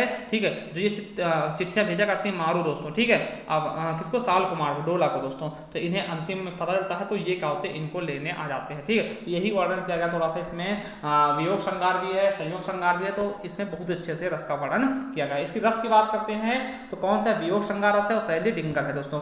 वहीं दूसरा है बसंत विलास दोस्तों। ठीक है, ये याद रखेंगे। देखिए बसंत विलास 13वीं शताब्दी में रचित महत्वपूर्ण ग्रंथ है। क्या महत्वपूर्ण ग्रंथ है? थोड़ा सही से लिख लेना, महत्वपूर्ण काव्य ग्रंथ है। इसमें सर्वश्रेष्ठ अलौकिक रचना मानी जाती है दोस्तों। इसके रचनाकार क्या है? अज्ञात हैं। देखिए इसका संपादन सबसे पहले किसने किया है? तो केशवलाल हर्षदयाल ने किया था। इसमें कुल 84 दोहे रचित हैं। एक श्रृंगारिक काव्य है दोस्तों ये, जिसमें बसंत और स्त्रियों पर उनके विलासपूर्ण प्रभाव का मनोहारी चित्रण दोस्तों बसंत ऋतु के बारे में इसमें वर्णन किया गया है। ठीक है, चलिए अब देखिए ये सबसे इंपॉर्टेंट है राउरवेल। ठीक है, राउरवेल दोस्तों ये इंपॉर्टेंट है। देखिए इसके रचनाकार कौन है? तो रोड़ा कवि है दोस्तों। कौन है? रोड़ा कवि है दोस्तों। आपको बता दें, इसके बारे में जानकर आपको हैरानी होगी कि ये क्या है? प्रथम चंपू शैली पर रचित रचना है। क्या? चंपू शैली में रचित रचना है। देखिए इसका रचनाकाल की बात करते हैं तो 10वीं से 11वीं शताब्दी के बीच मानी जाती है। किसका? राउरवेल की जो संपादन की तिथि माने थे वो 10वीं से 11वीं शताब्दी के मध्य माने जाती है। देखिए ये हिंदी साहित्य की प्रथम गद्य व पद्य मिश्रित शैली पर लिखी गई रचना है। क्या? गद्य व पद्य मिश्रित शैली पर लिखी गई रचना है, जिसको क्या बोलते हैं? चंपू शैली बोलते हैं। चंपू शैली किसको बोलते हैं? जो कि गद्य और पद्य दोनों में लिखी गई हो दोस्तों, उसको चंपू शैली बोलते हैं। तो क्वेश्चन आ सकता है कि सबसे पहली चंपू शैली पर आधारित रचना कौन सी है? तो राउरवेल। किसके द्वारा? रोड़ा कवि द्वारा दोस्तों। ठीक है, और समझिएगा कि हिंदी साहित्य में सर्वप्रथम नखशिख, क्या? नखशिख सौंदर्य का वर्णन इसी में मिलता है। किसमें? राउरवेल में। नखशिख क्या होता है? नख मतलब क्या होता है? नखून, शिख मतलब क्या? शिखर। यानी कि नखून से लेकर के चोटी तक के सौंदर्य का वर्णन किसी स्त्री के नखून से लेकर के दोस्तों चोटी तक के, यानी ऊपर से लेकर के नीचे से लेकर के ऊपर तक के पूरे शरीर के दोस्तों उसकी क्या खूबसूरती का वर्णन किया जाए, वही क्या होता है? नखशिख वर्णन होता है। ठीक है, अब देखिए सर्वप्रथम इसे भयाणी ने संपादित किया किया, बाद में माता प्रसाद गुप्त जी ने इसका प्रमाणित पाठ संपादित करवाया था। ठीक है, तो याद रखेंगे। अगला देखते दोस्तों, संदेश राशक के बारे में देख लेते हैं। देखिए संदेश राशक दोस्तों इंपॉर्टेंट, याद रखेंगे। इसके रचनाकार कौन है? अब्दुल रहमान दोस्तों। इसमें टोटल 223 छंद प्राप्त है दोस्तों। ठीक है, और आपको बता दें कि संदेश राशक क्या है? वियोग श्रृंगार रचना है। क्या है? वियोग श्रृंगार रचना है, इसीलिए इसको आदिकाल का मेघदूत भी कहते हैं। क्वेश्चन आ सकता है कि आदिकाल का मेघदूत किसको कहते हैं? तो संदेश राशक को आदिकाल का मेघदूत कहते हैं दोस्तों। आपको बता दें जो अब्दुल रहमान है दोस्तों, इनको हजारी प्रसाद द्विवेदी जी ने ही हिंदी का प्रथम कवि भी माना है। और आपको बता दें कि हिंदी में रचना करने वाले ये प्रथम मुस्लिम कवि भी हैं। ठीक है, हिंदी में रचना करने वाले प्रथम मुस्लिम कवि हैं। और रचना कौन सी है? अब्दुल रहमान की संदेश राशक दोस्तों। तो क्वेश्चन आ सकता है कि हिंदी में रचना करने वाले प्रथम मुस्लिम कवि कौन है? तो अब्दुल रहमान दोस्तों। हिंदी का किसी भी भाषा में प्रथम रचना करने वाले दोस्तों ये प्रथम कवि कौन है? मुस्लिम कवि कौन है? तो अब्दुल रहमान ही है दोस्तों। ठीक है, चलिए थोड़ा सा हम अमीर खुसरो के बारे में देख ले दोस्तों। अमीर खुसरो के बारे में अगर देखना चाहते हैं दोस्तों, तो 1253 से लेकर के 1325 का है इनका जीवन काल है। इनका वास्तविक नाम क्या है? अबुल हसन। ये आपके क्वेश्चन यूपीएसआई में पूछा जा चुका है। ठीक, तो याद रखेंगे। अब देखिए इनके गुरु कौन है? तो निजामुद्दीन औलिया। क्या दोस्तों? निजामुद्दीन औलिया अमीर खुसरो क्या है? गुरु है दोस्तों। अगर हम अमीर खुसरो के उपनाम की बात करते हैं तो तुर्क अल्लाह इनका उपनाम है। अलाउद्दीन खिलजी ने इनको दिया था। ठीक है, और तोता हिंद, क्या तोताए हिंद, और हिंदुस्तान को तोता भी कहते हैं इनको। तूती ए हिंद दोस्तों, ये स्वयं को कहता था। इस जो मतलब कि अमीर खुसरो अपने आप को क्या कहता था? तूती ए हिंद, यानी ये स्वयं को अपने आप को तूती ए हिंद कहता था। ठीक है, अब देखिए इनके बारे में दोस्तों आचार्य रामचंद्र शुक्ल ने क्या बोला है कि हिंदू इस्लामी समन्वित संस्कृत का प्रतिनिधि कवि। अगर क्वेश्चन आएगा कि किसने कहा है हिंदू इस्लामी समन्वित संस्कृत का प्रथम कवि किसने कहा है, तो किसने कहा दोस्तों? आचार्य रामचंद्र शुक्ल ने। अगर खड़ी बोली का प्रथम कवि किसने माना है? तो शिव सिंह सेंगर। इन्हें आपको पता भी होगा कि जो ये है दोस्तों अमीर खुसरो, इन्हें खड़ी बोली का जनक भी कहते हैं। ठीक है, तो याद रखेंगे। अब देखिए डॉक्टर राम कुमार वर्मा ने इन्हें अवधि का प्रथम कवि माना। वैसे है नहीं, मगर क्वेश्चन पूछ सकते हैं कि अवधि का प्रथम कवि किसने माना है आज अमीर खुसरो को? तो डॉक्टर राम कुमार वर्मा ने। ठीक है, चलिए अब देखिए इन्हें हिंदुस्तान का तोता भी कहा जाता है। और आपको बताते हैं कि डॉक्टर ईश्वरी प्रसाद ने दोस्तों अमीर खुसरो को महाकवि या कवियों में राज कुमार की संज्ञा भी दी है। और इन्हें दोस्तों खड़ी बोली का जनक भी मानते हैं। क्या मानते हैं? खड़ी बोली का जनक मानते हैं। अगर इनकी विशेषताओं की बात करें दोस्तों, जो अमीर खुसरो है, तो यहां से क्वेश्चन आपके एग्जाम में बन सकते हैं। देखिए इन्होंने दिल्ली सिंहासन पर दोस्तों 11 सुल्तानों का उत्थान पतन देखा दोस्तों। इनके सामने 11 सुल्तान आए और चले गए। ठीक है, अब देखिए हिंदी भाषा के लिए सर्वप्रथम हिंदवी शब्द का प्रयोग किसने किया? तो अमीर खुसरो ने ही किया है दोस्तों। और आपको बता दें कि फारसी और हिंदी के मिश्रित छंदों में कविता करने वाले प्रथम कवि कौन है? तो अमीर खुसरो ही हैं। एक लाइन ये एक रचना फारसी करते थे, फिर क्या करते थे? दूसरी हिंदी लाइन। ठीक, तो ये चीज सबसे पहले किसने शुरू किया? तो अमीर खुसरो ने ही शुरू किया। और आपको बता दें कि आदिकाल में मनोरंजक साहित्य लिखने वाले एकमात्र कवि ही कौन थे? तो अमीर खुसरो ही थे दोस्तों। अब देखिए अमीर खुसरो को संगीत के क्षेत्र में कव्वाली हो गया, तराना गायन शैली हो गया, और सितार वाद्य यंत्र का जनक भी माना जाता है। ठीक है, अब इनके अगर रचनाकार की बात करते हैं, रचना के बारे में बात करते हैं दोस्तों, तो विद्वानों के अनुसार दोस्तों अमीर खुसरो द्वारा रचित ग्रंथों की संख्या कितनी है? 100 है दोस्तों। जिसमें महत्वपूर्ण कौन कौन से? पहले खालिक बारी। देखिए इसमें क्या खालिक बारी में क्या दोस्तों? ये शब्दकोश है। इसमें किसकी कौन कौन से भाषा? तो हिंदी हो गई, तुर्की हो गई, फारसी हो गई, और अरबी के पर्यायवाची शब्दों को शामिल किया गया। तो याद रखेंगे खालिक बारी दोस्तों ये क्या है? शब्दकोश है, डिक्शनरी जिसको बोलते हैं। ठीक है, दूसरा क्या होगा? पहेलियां दोस्तों, इनके द्वारा पहले लिखी गई। मुकदमियां क्या होता है दोस्तों? किसी कही हुई बात से मुकर जाना। ठीक है, पहले का होता जो बुझाई जाते। ठीक है, दो सुखने हो गए दोस्तों। दो सुखने का होता किसी चीज के दो आंसर होना। ठीक है, गजल हो गया दोस्तों, और नजराने हिंद हो गया दोस्तों। ठीक, उसके अलावा दोस्तों याद रखेंगे नूह सिपहर दोस्तों। इसमें भारतीय बोलियों के बारे में विस्तार से वर्णन किया है किसने? अमीर खुसरो ने दोस्तों। ठीक है, और देखिए अंतिम पढ़ने वाले दोस्तों अपभ्रंश साहित्य। क्या अपभ्रंश साहित्य के बारे में? ये क्या है? इसका आधुनिक काल का क्या है? अंतिम पाठ है दोस्तों। ठीक है, चलिए इसे भी फटाफट खत्म करते हैं और हमारा पूरा आधुनिक काल समाप्त होने वाला है। ठीक है, देखिए अपभ्रंश का अर्थ क्या होता है, शाब्दिक अर्थ क्या होता है दोस्तों, पतन या गिरा हुआ या फिर बिगड़ा हुआ रूप को हम अपभ्रंश बोलते हैं दोस्तों। इसके बारे में हम हिंदी की भाषा जब पढ़े थे उसके बारे में पढ़ चुके हैं। देखिए मेन चीज क्या है कि डॉक्टर रामकुमार वर्मा ने हिंदी भाषा का प्रथम कवि स्वयंभू को हिंदी का प्रथम कवि माना है। ठीक है, हिंदी भाषा का प्रथम कवि कौन है, स्वयंभू, उन्हें अपभ्रंश भाषा का भी प्रथम कवि माना है। किसने माना है, डॉक्टर रामकुमार वर्मा ने दोस्तों। देखिए अपभ्रंश भाषा में 3 प्रकार के बंद पाए जाते हैं, कौन कौन से, दोहा बंद हो गया है ना, पदगढ़िया बंद हो गया और गे पद बंद हो गया। दोस्तों आपको बताते हैं कि हजारी प्रसाद द्विवेदी ने लिखा है कि दोहा या दोहा अपभ्रंश का अपना छंद है। ठीक है, अपना छंद है, उसी प्रकार जिस प्रकार से दोहा या दोहा अपभ्रंश का अपना छंद है, उसी प्रकार दोस्तों गाथा क्या है, प्राकृत का अपना छंद है दोस्तों। ठीक है, ये चीज याद रखेंगे। अगला है कि अपभ्रंश में दोहा काव्य का आरंभ 6वीं शताब्दी के कवि जो इंदु को माना था दोस्तों। तो 6वीं शताब्दी में जो इसका जो अपभ्रंश का दोस्तों दोहा काव्य का प्रारंभ किसके द्वारा माना था, जो इंदु द्वारा। ठीक है, अब देखिए अपभ्रंश शब्द का सबसे पहले प्रयोग किसने किया, तो पतंजलि ने किया है। और देखिए आधुनिक भारतीय आर्य भाषाओं का विकास किससे हुआ, तो अपभ्रंश से हुआ। ये क्वेश्चन आपके यूपीएससी 2017 में पूछा गया है। और आपको बता दें कि अपभ्रंश में सर्वप्रथम रचना कहाँ मिलती है, अपभ्रंश साहित्य की सर्वप्रथम रचना कहाँ का उल्लेख कहाँ है, तो वल्लभी के राजा धरसेन के शिलालेख में मिलता है। ये हम पहले भी पढ़ा चुके हैं, बता चुके हैं। ठीक है, ये चीज भी आपके लिए इंपॉर्टेंट है। अब देखिए समझिएगा, देखिए हेमचंद्र ने देसी शब्द संग्रहों नाम से एक क्या कोश नागर अपभ्रंश में लिखा था, जिससे क्या बोलते हैं दोस्तों, अपभ्रंश का व्याकरण कहा जाता है। ठीक है, और दोस्तों हेमचंद्र को अपभ्रंश का वाल्मीकि भी बोलते हैं दोस्तों। तो याद रखेंगे अपभ्रंश का वाल्मीकि किसको बोलते हैं, हेमचंद्र को दोस्तों। ठीक है, अब देखिए अपभ्रंश के भेद, तो उत्तर भारत में दोस्तों 7 प्रकार के अपभ्रंश पाए जाते हैं। 7 प्रकार के भेद क्या थे, प्रचलित थे। देखिए पहला अपभ्रंश क्या है, सौरसेनी। इस अपभ्रंश से कौन सी भाषाएं निकली, पश्चिमी हिंदी और राजस्थानी हिंदी। क्या, पश्चिमी हिंदी और राजस्थानी हिंदी। जब हम इनके भाषाओं के बारे में बात करेंगे तब हम इनके बारे में विस्तार पढ़ेंगे। वैसे हम इस भाषाओं के बारे में, बोलियों के बारे में पढ़ा चुके हैं। आप हमारे प्ले लिस्ट पे जाएंगे, संपूर्ण हिंदी के नाम से मिल जाएगा, या फिर आप वहाँ दूसरे चैनल पे जाइएगा, वहाँ आपको मिल जाएगा। ठीक, बिल्कुल अच्छे से। और देखिए पैसाची अपभ्रंश से क्या क्या निकली थी, लहदा भाषा और पंजाबी भाषा। वहीं प्राचल अपभ्रंश से क्या निकली, सिंधी। खस अपभ्रंश से क्या निकला, पहाड़ी। और महाराष्ट्रीय अपभ्रंश से मराठी निकली है दोस्तों। ठीक है, वहीं अर्धमागधी से पूर्वी हिंदी। ठीक है, और मागधी से बिहारी, बंगाली, उड़िया और असमिया निकली हुई दोस्तों। ये क्या है, अर्धमागधी। ठीक है, चलिए अब देखिए चंद्र शर्मा गुलेरी और राहुल संस्कृतायन एवं आचार्य रामचंद्र शुक्ल जी ने अपभ्रंश को पुरानी हिंदी माना। क्वेश्चन आ सकता है कि अपभ्रंश को पुरानी हिंदी किसने माना, चंद्र शर्मा गुलेरी, राहुल संस्कृतायन और आचार्य रामचंद्र शुक्ल ने अपभ्रंश को पुरानी हिंदी माना है। ठीक, ये इंपॉर्टेंट है आपके लिए।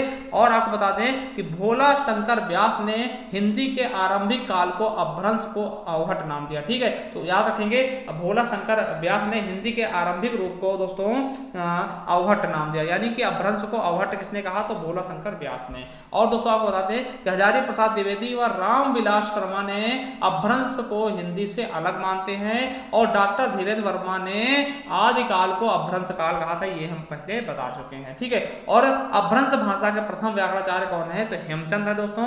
और उपदेश रसायन रास अपभ्रंश भाषा का प्रथम रास काव्य है। क्वेश्चन आ सकता है कि उपदेश रसायन रास क्या है, तो अपभ्रंश भाषा का प्रथम रास काव्य है दोस्तों। और देखिए हरसेन ने अपनी धम्म परीक्षा में क्या, अब देखिए हरसेन की रचना क्या है दोस्तों, धम्म परीक्षा क्या है, इनकी रचना है दोस्तों। इसमें अपभ्रंश के 3 प्रमुख कवि माने, कौन किसको किसको, स्वयंभू हो गए, पुष्यदंत हो गए और चतुर्मुख को दोस्तों। ठीक है, तो याद रखेंगे। देखिए अपभ्रंश के प्रमुख रचनाकार कौन है, पहला देखिए स्वयंभू।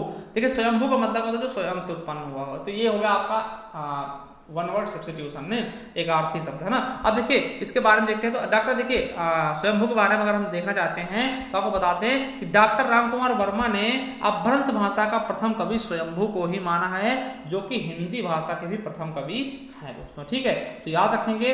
देखिए 8वीं शताब्दी, देखिए स्वयंभू का जो कार्यकाल दोस्तों वो कब है, तो 8वीं शताब्दी के आसपास माना था। और स्वयंभू ने अपनी भाषा को देसी भाषा कहा था, ये भी याद रखेंगे। और देखिए स्वयंभू ने चतुर्मुख चतुर्मुख को दोस्तों पद्धड़िया बंद का प्रवर्तक तथा सर्वश्रेष्ठ कवि माना है। किसने माना है? स्वयंभू ने। किसको? चतुर्मुख को दोस्तों, ठीक है, ये याद रखेंगे। अब देखिए स्वयंभू को जैन परंपरा, क्या दोस्तों, स्वयंभू को जैन परंपरा का भी प्रथम कवि माना जाता है दोस्तों। क्या? जैन परंपरा का प्रथम कवि माना जाता स्वयंभू को, ठीक है, याद रखेंगे। और स्वयंभू को अपभ्रंश भाषा का वाल्मीकि या व्यास भी कहा जाता है दोस्तों। और स्वयंभू द्वारा 3 ग्रंथ लिखे माने जाते हैं दोस्तों। पहला है पौमचरित, जो कि मोस्ट इंपॉर्टेंट दोस्तों, आपको बता दें इस रचना को स्वयंभू के पुत्र त्रिभुवन ने पूरा किया था, ठीक है। और इसमें राम जी का चरित्र विस्तार वर्णित किया गया दोस्तों, कि ये इंपॉर्टेंट है पौमचरित दोस्तों। और दूसरा क्या है? ऋठडेम चरित दोस्तों। और तीसरा है स्वयंभू छंद दोस्तों। ये इनकी क्या है? स्वयंभू की रचना है दोस्तों। दूसरे हैं पुष्यदंत दोस्तों, इनके बारे में देखते हैं। देखिए हजारी प्रसाद द्विवेदी, ये पुष्य संभवतः अपभ्रंश का प्रसिद्ध कवि पुष्यदंत है, यानी कि पुष्यदंत को ही पुष्य कहा गया। किसने कहा है? आचार्य हजारी प्रसाद द्विवेदी जी ने, ठीक है। अब देखिए पुष्यदंत मान्य खेड़ के प्रतापी राजा कर्ण के महामात्म भीष्म के सभापति कवि सभा कवि थे दोस्तों। तो किसके कवि थे? तो भीम के दोस्तों सभा कवि थे दोस्तों, याद रखेंगे। अब देखिए सर्वमान्य धारणा है कि पुष्यदंत का आविर्भाव 972 ईस्वी में हुआ था दोस्तों, ठीक है। अब देखिए शिव सिंह सेगर ने अपने ग्रंथ शिव सिंह सरोज में पुष्य या पुंड को दोस्तों हिंदी का प्रथम कवि माना था। और शिव सिंह सेगर ने पुष्य को भाखा की जड़ भी कहा था, याद रखेंगे। तो शिव सिंह सेगर ने पुष्य को दोस्तों भाखा की जड़ भी कहा है। और पुष्यदंत को दोस्तों हिंदी का भवभूत भी कहा जाता है, याद रखेंगे। और जो पुष्यदंत है दोस्तों, इन्होंने स्वयं को अभिमान मेरु और काव्य रत्नाकर और कवि कुल तिलक आदि उपाधियों से विभूषित किया। किसने? पुष्यदंत ने स्वयं को। ये मगर मोस्ट इंपॉर्टेंट क्या है कि हिंदी का भवभूत किसको कहते हैं? तो पुष्यदंत को कहा जाता है, ठीक। ये इंपॉर्टेंट है आपकी परीक्षा की दृष्टि से। और देखिएगा कि पुष्यदंत ने अपने साहित्य की रचना में विशुद्ध धार्मिक भाव में किया दोस्तों। किसमें किया है? विशुद्ध धार्मिक भाव में किया है। और इन्होंने अपने चरित काव्यों में चौपाई छंदों का प्रयोग किया। किसका? चौपाई छंदों का। और पुष्यदंत की प्रमुख 3 रचनाएं कौन कौन सी हैं? 63 महापुरुष गुणा अलंकार दोस्तों। इसको क्या बोलते हैं दोस्तों? आपको बता दें कि पुष्यदंत की 63 महापुरुष गुणा अलंकार को दोस्तों महापुराण के नाम से भी जाना जाता है। इसमें 63 महापुरुषों का जीवन चरित वर्णन है। और इनकी दूसरी रचना कौन सी? हृदय कुमार चरियु है। और तीसरी क्या है? जसहर चरियु दोस्तों, ठीक है। ये पुष्यदंत की रचनाएं हो गई। अगला देखते हैं धनपत के बारे में। देखिए धनपत वाक्य पतिरास मुंज के कवि सभा रत्न थे दोस्तों। किसके?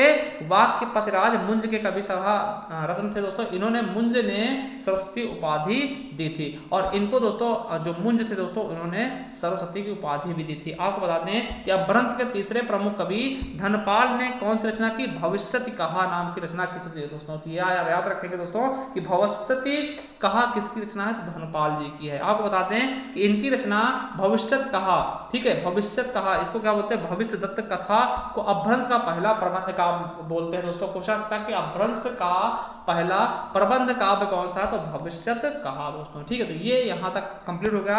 अब देखिए हम थोड़ा विद्यापति के बारे में देख लेते हैं, क्योंकि यहाँ से क्वेश्चन आपके एग्जाम में आ जाते हैं। तो विद्यापति के बारे में देखेंगे। चलिए देखिए विद्यापति का जन्म 1350 से 1450 था दोस्तों, ठीक है। अब देखिए विद्यापति के अगर गुरु की बात करते हैं तो इनके गुरु कौन है? तो पंडित हरिमिश्र है। क्या है इनके गुरु? पंडित हरिमिश्र है। इनके निवास स्थान की बात करते हैं, इनका जन्म कहाँ हुआ? तो बिहार के दरभंगा जिले के विपसी नामक ग्राम के ये निवासी थे। कौन? विद्यापति। आपको बता दें कि विद्यापति तिरहुत के राजा शिव सिंह और कीर्त सिंह के राज दरबारी कवि थे। और विद्यापति शैव धर्म से संबंधित थे दोस्तों, आपको बता दें। और विद्यापति हिंदी में दोस्तों समझिएगा, हिंदी में विद्यापति को कृष्ण गीत परंपरा का प्रवर्तक भी माना जाता। इसके अलावा देखिए दोस्तों विभिन्न विद्वानों ने विद्यापति को श्रृंगारी, भक्त और रहस्यवादी कवि के रूप में इनको जानते हैं। कोई इनको श्रृंगारी कवि मानता है, कोई कहता है कि ये कौन है? भक्तवादी कवि है, कोई कहता है रहस्यवादी कवि है। तो तीनों के बारे में देखते हैं कौन किसने क्या इनको माना है। तो श्रृंगारी कवि कौन कहता है? कौन कहता है विद्यापति को? तो हरिप्रसाद शास्त्री हो गए और रामचंद्र शुक्ल हो गए, सुभद्रा झा हो गई, राम कुमार वर्मा और राम वृक्ष बेनीपुरी क्या मानते हैं, इनको श्रृंगारी कवि मानते हैं। वहीं भक्त कवि कौन कौन मानते हैं, तो बाबू ब्रजनंदन सहाय, श्याम सुंदर दास और हजारी प्रसाद द्विवेदी इनको भक्त कवि मानते हैं। वहीं रहस्यवादी कवि कौन मानता है, जॉर्ज ग्रियर्सन हो गए,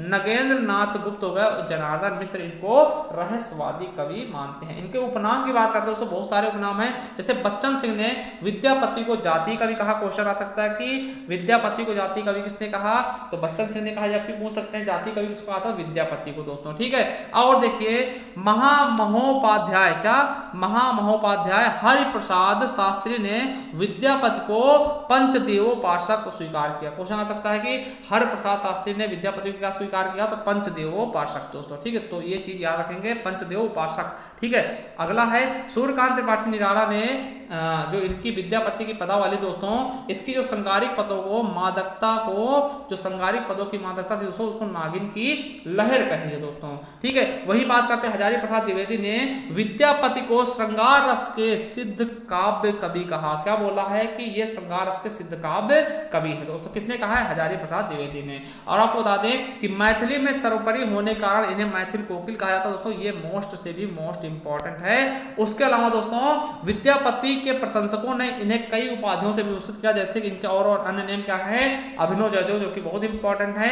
कवि शेखर भी कहा जाता है इनको, कवि कंठहार भी कहा जाता है, नव कवि शेखर भी कहा जाता है, और खेलन कवि भी कहते हैं, दशावधान भी कहते हैं, पंचानन कहते हैं, मैथिल कोकिल भी कहते हैं। ये किसके, विद्यापति के नाम है दोस्तों। ठीक है, चलिए इनकी रचनाओं के बारे में बात करते हैं दोस्तों। देखिए ये जो थे दोस्तों संस्कृत, अवहट और मैथिली भाषा में लिखते थे। देखिए पदावली इनकी बहुत ही प्रमुख रचना है, प्रसिद्ध रचना, जिसके लिए बहुत ज्यादा प्रसिद्ध होगा दोस्तों। देखिए इसमें क्या है, इसमें कृष्ण और राधा विषयक श्रृंगार के पदों को शामिल किया गया है। और देखिए इसे हिंदी में राधा कृष्ण विषयक श्रृंगारिक काव्य के जन्मदाता के रूप में जाना जाता है दोस्तों। और ये मैथिली भाषा में लिखी गई। क्वेश्चन आ सकता है पदावली किस भाषा में लिखी गई है, मैथिली भाषा में किसने लिखा, तो विद्यापति ने दोस्तों। अब देखिए संस्कृत भाषा में क्या क्या लिखा है इन्होंने, तो बता दें, शैव सर्वस्व सार हो गया, वाक्य गंगा वाक्यावली हो गया, दुर्गा भक्त तरंगिनी हो गया, भू परिक्रमा हो गया, दान वाक्यावली हो गया, पुरुष परीक्षा हो गया, विभाग सार हो गया, लिखनावली होगा, और गया पतलक होगा दोस्तों। इसको किसने लिखा है, संस्कृत भाषा में लिखा है। वही बात करते हैं मैथिली की बात दोस्तों, तो मैथिली पदावली, मैथिली भाषा में क्या क्या लिखा है उन्होंने, पदावली और गोरक्ष विजय, ये क्या है, नाटक है दोस्तों। ठीक है, और देखिए दोस्तों अवहट में क्या लिखा है, तो कीर्ति पताका या फिर कीर्तिलता और या फिर कीर्ति पताका। और दोस्तों आपको बता दें कि गोरक्ष विजय का गद्य भाग दोस्तों संस्कृत में लिखा और पद्य भाग इन्होंने मैथिली भाषा में लिखा दोस्तों। और इन्हें हिंदी का प्रथम गीतकार भी कहा जाता है। किसको दोस्तों, मैथिल कोकिल और विद्यापति को दोस्तों हिंदी का प्रथम गीतकार भी कहते हैं। और दोस्तों आपको बता दें कि आप ऐसे ही दोस्तों मैराथन क्लास के लिए हमारे चैनल से जुड़े रहें। और दोस्तों ये क्या है, हमारी हिंदी साहित्य की एक हमने ई बुक निकाली है, जिसके बारे में पहले बता चुके हैं। अगर आप इसे परचेस करना चाहते हो दोस्तों, इसका मात्र क्या रेट है, 50 रुपए दोस्तों। ये ई बुक है, इसमें हमने बहुत सी चीजें, मतलब जो हमने हिंदी साहित्य अभी तक पढ़ा है वो सब कुछ होगा। इसके अलावा जो भी पूरा संपूर्ण हिंदी साहित्य, चाहे वो भक्ति काल हो, आदिकाल हो, रीतिकाल हो, सब कुछ इसमें शामिल होगा। उसके अलावा दोस्तों आपको इसमें पुरस्कार भी मिल जाएंगे, लगभग 8 प्रकार के पुरस्कार होंगे। ज्ञानपीठ हो गया, ठीक है, सलाहकार सम्मान हो गया, और पारितोषिक पुरस्कार हो गया, ठीक है, भारत भारती सम्मान हो गया, और जो भी पुरस्कार पूछा था इंपॉर्टेंट आपको यूपीएसआई अन्य एग्जाम के लिए वो मिल जाएंगे। इसमें कवि और उनके उपनाम होंगे, जन्म स्थान होंगे कवियों के, और रचनाएं होंगी, और संपूर्ण हिंदी साहित्य का इतिहास होगा। अगर आप इसे परचेस करना है तो हमारे इस नंबर पर व्हाट्सअप कर सकते हैं 7905419251 पर दोस्तों। और हमारा दूसरा चैनल है, इस पर जाकर के आप संपूर्ण हिंदी पढ़ सकते हैं, जिसका नाम क्या है, ज्ञान एजुकेशन आरबीएल। उसका हम लिंक भी दे देंगे नीचे, आप जाकर के अच्छे से देख सकते हैं दोस्तों। और तो ये अगर ये आप ई बुक के बारे में ज़्यादा जानकारी चाहते हैं, उसका भी हम लिंक दे देंगे, उसमें पहले आप देख लीजिएगा। ई बुक के लिए हमने एक स्पेशल वीडियो बनाई, उसमें क्या क्या आपको मिलेगा वो देख लीजिएगा। उसके बाद अगर आप परचेस करना है तो परचेस कर सकते हैं, और हमारे चैनल के साथ जुड़ जाइए, क्योंकि हम इसी प्रकार के मैराथन वीडियो आपके लिए और भी लाते रहेंगे। थैंक यू, धन्यवाद दोस्तों। आज के लिए हमारे साथ जुड़ने के लिए आपका बहुत बहुत धन्यवाद।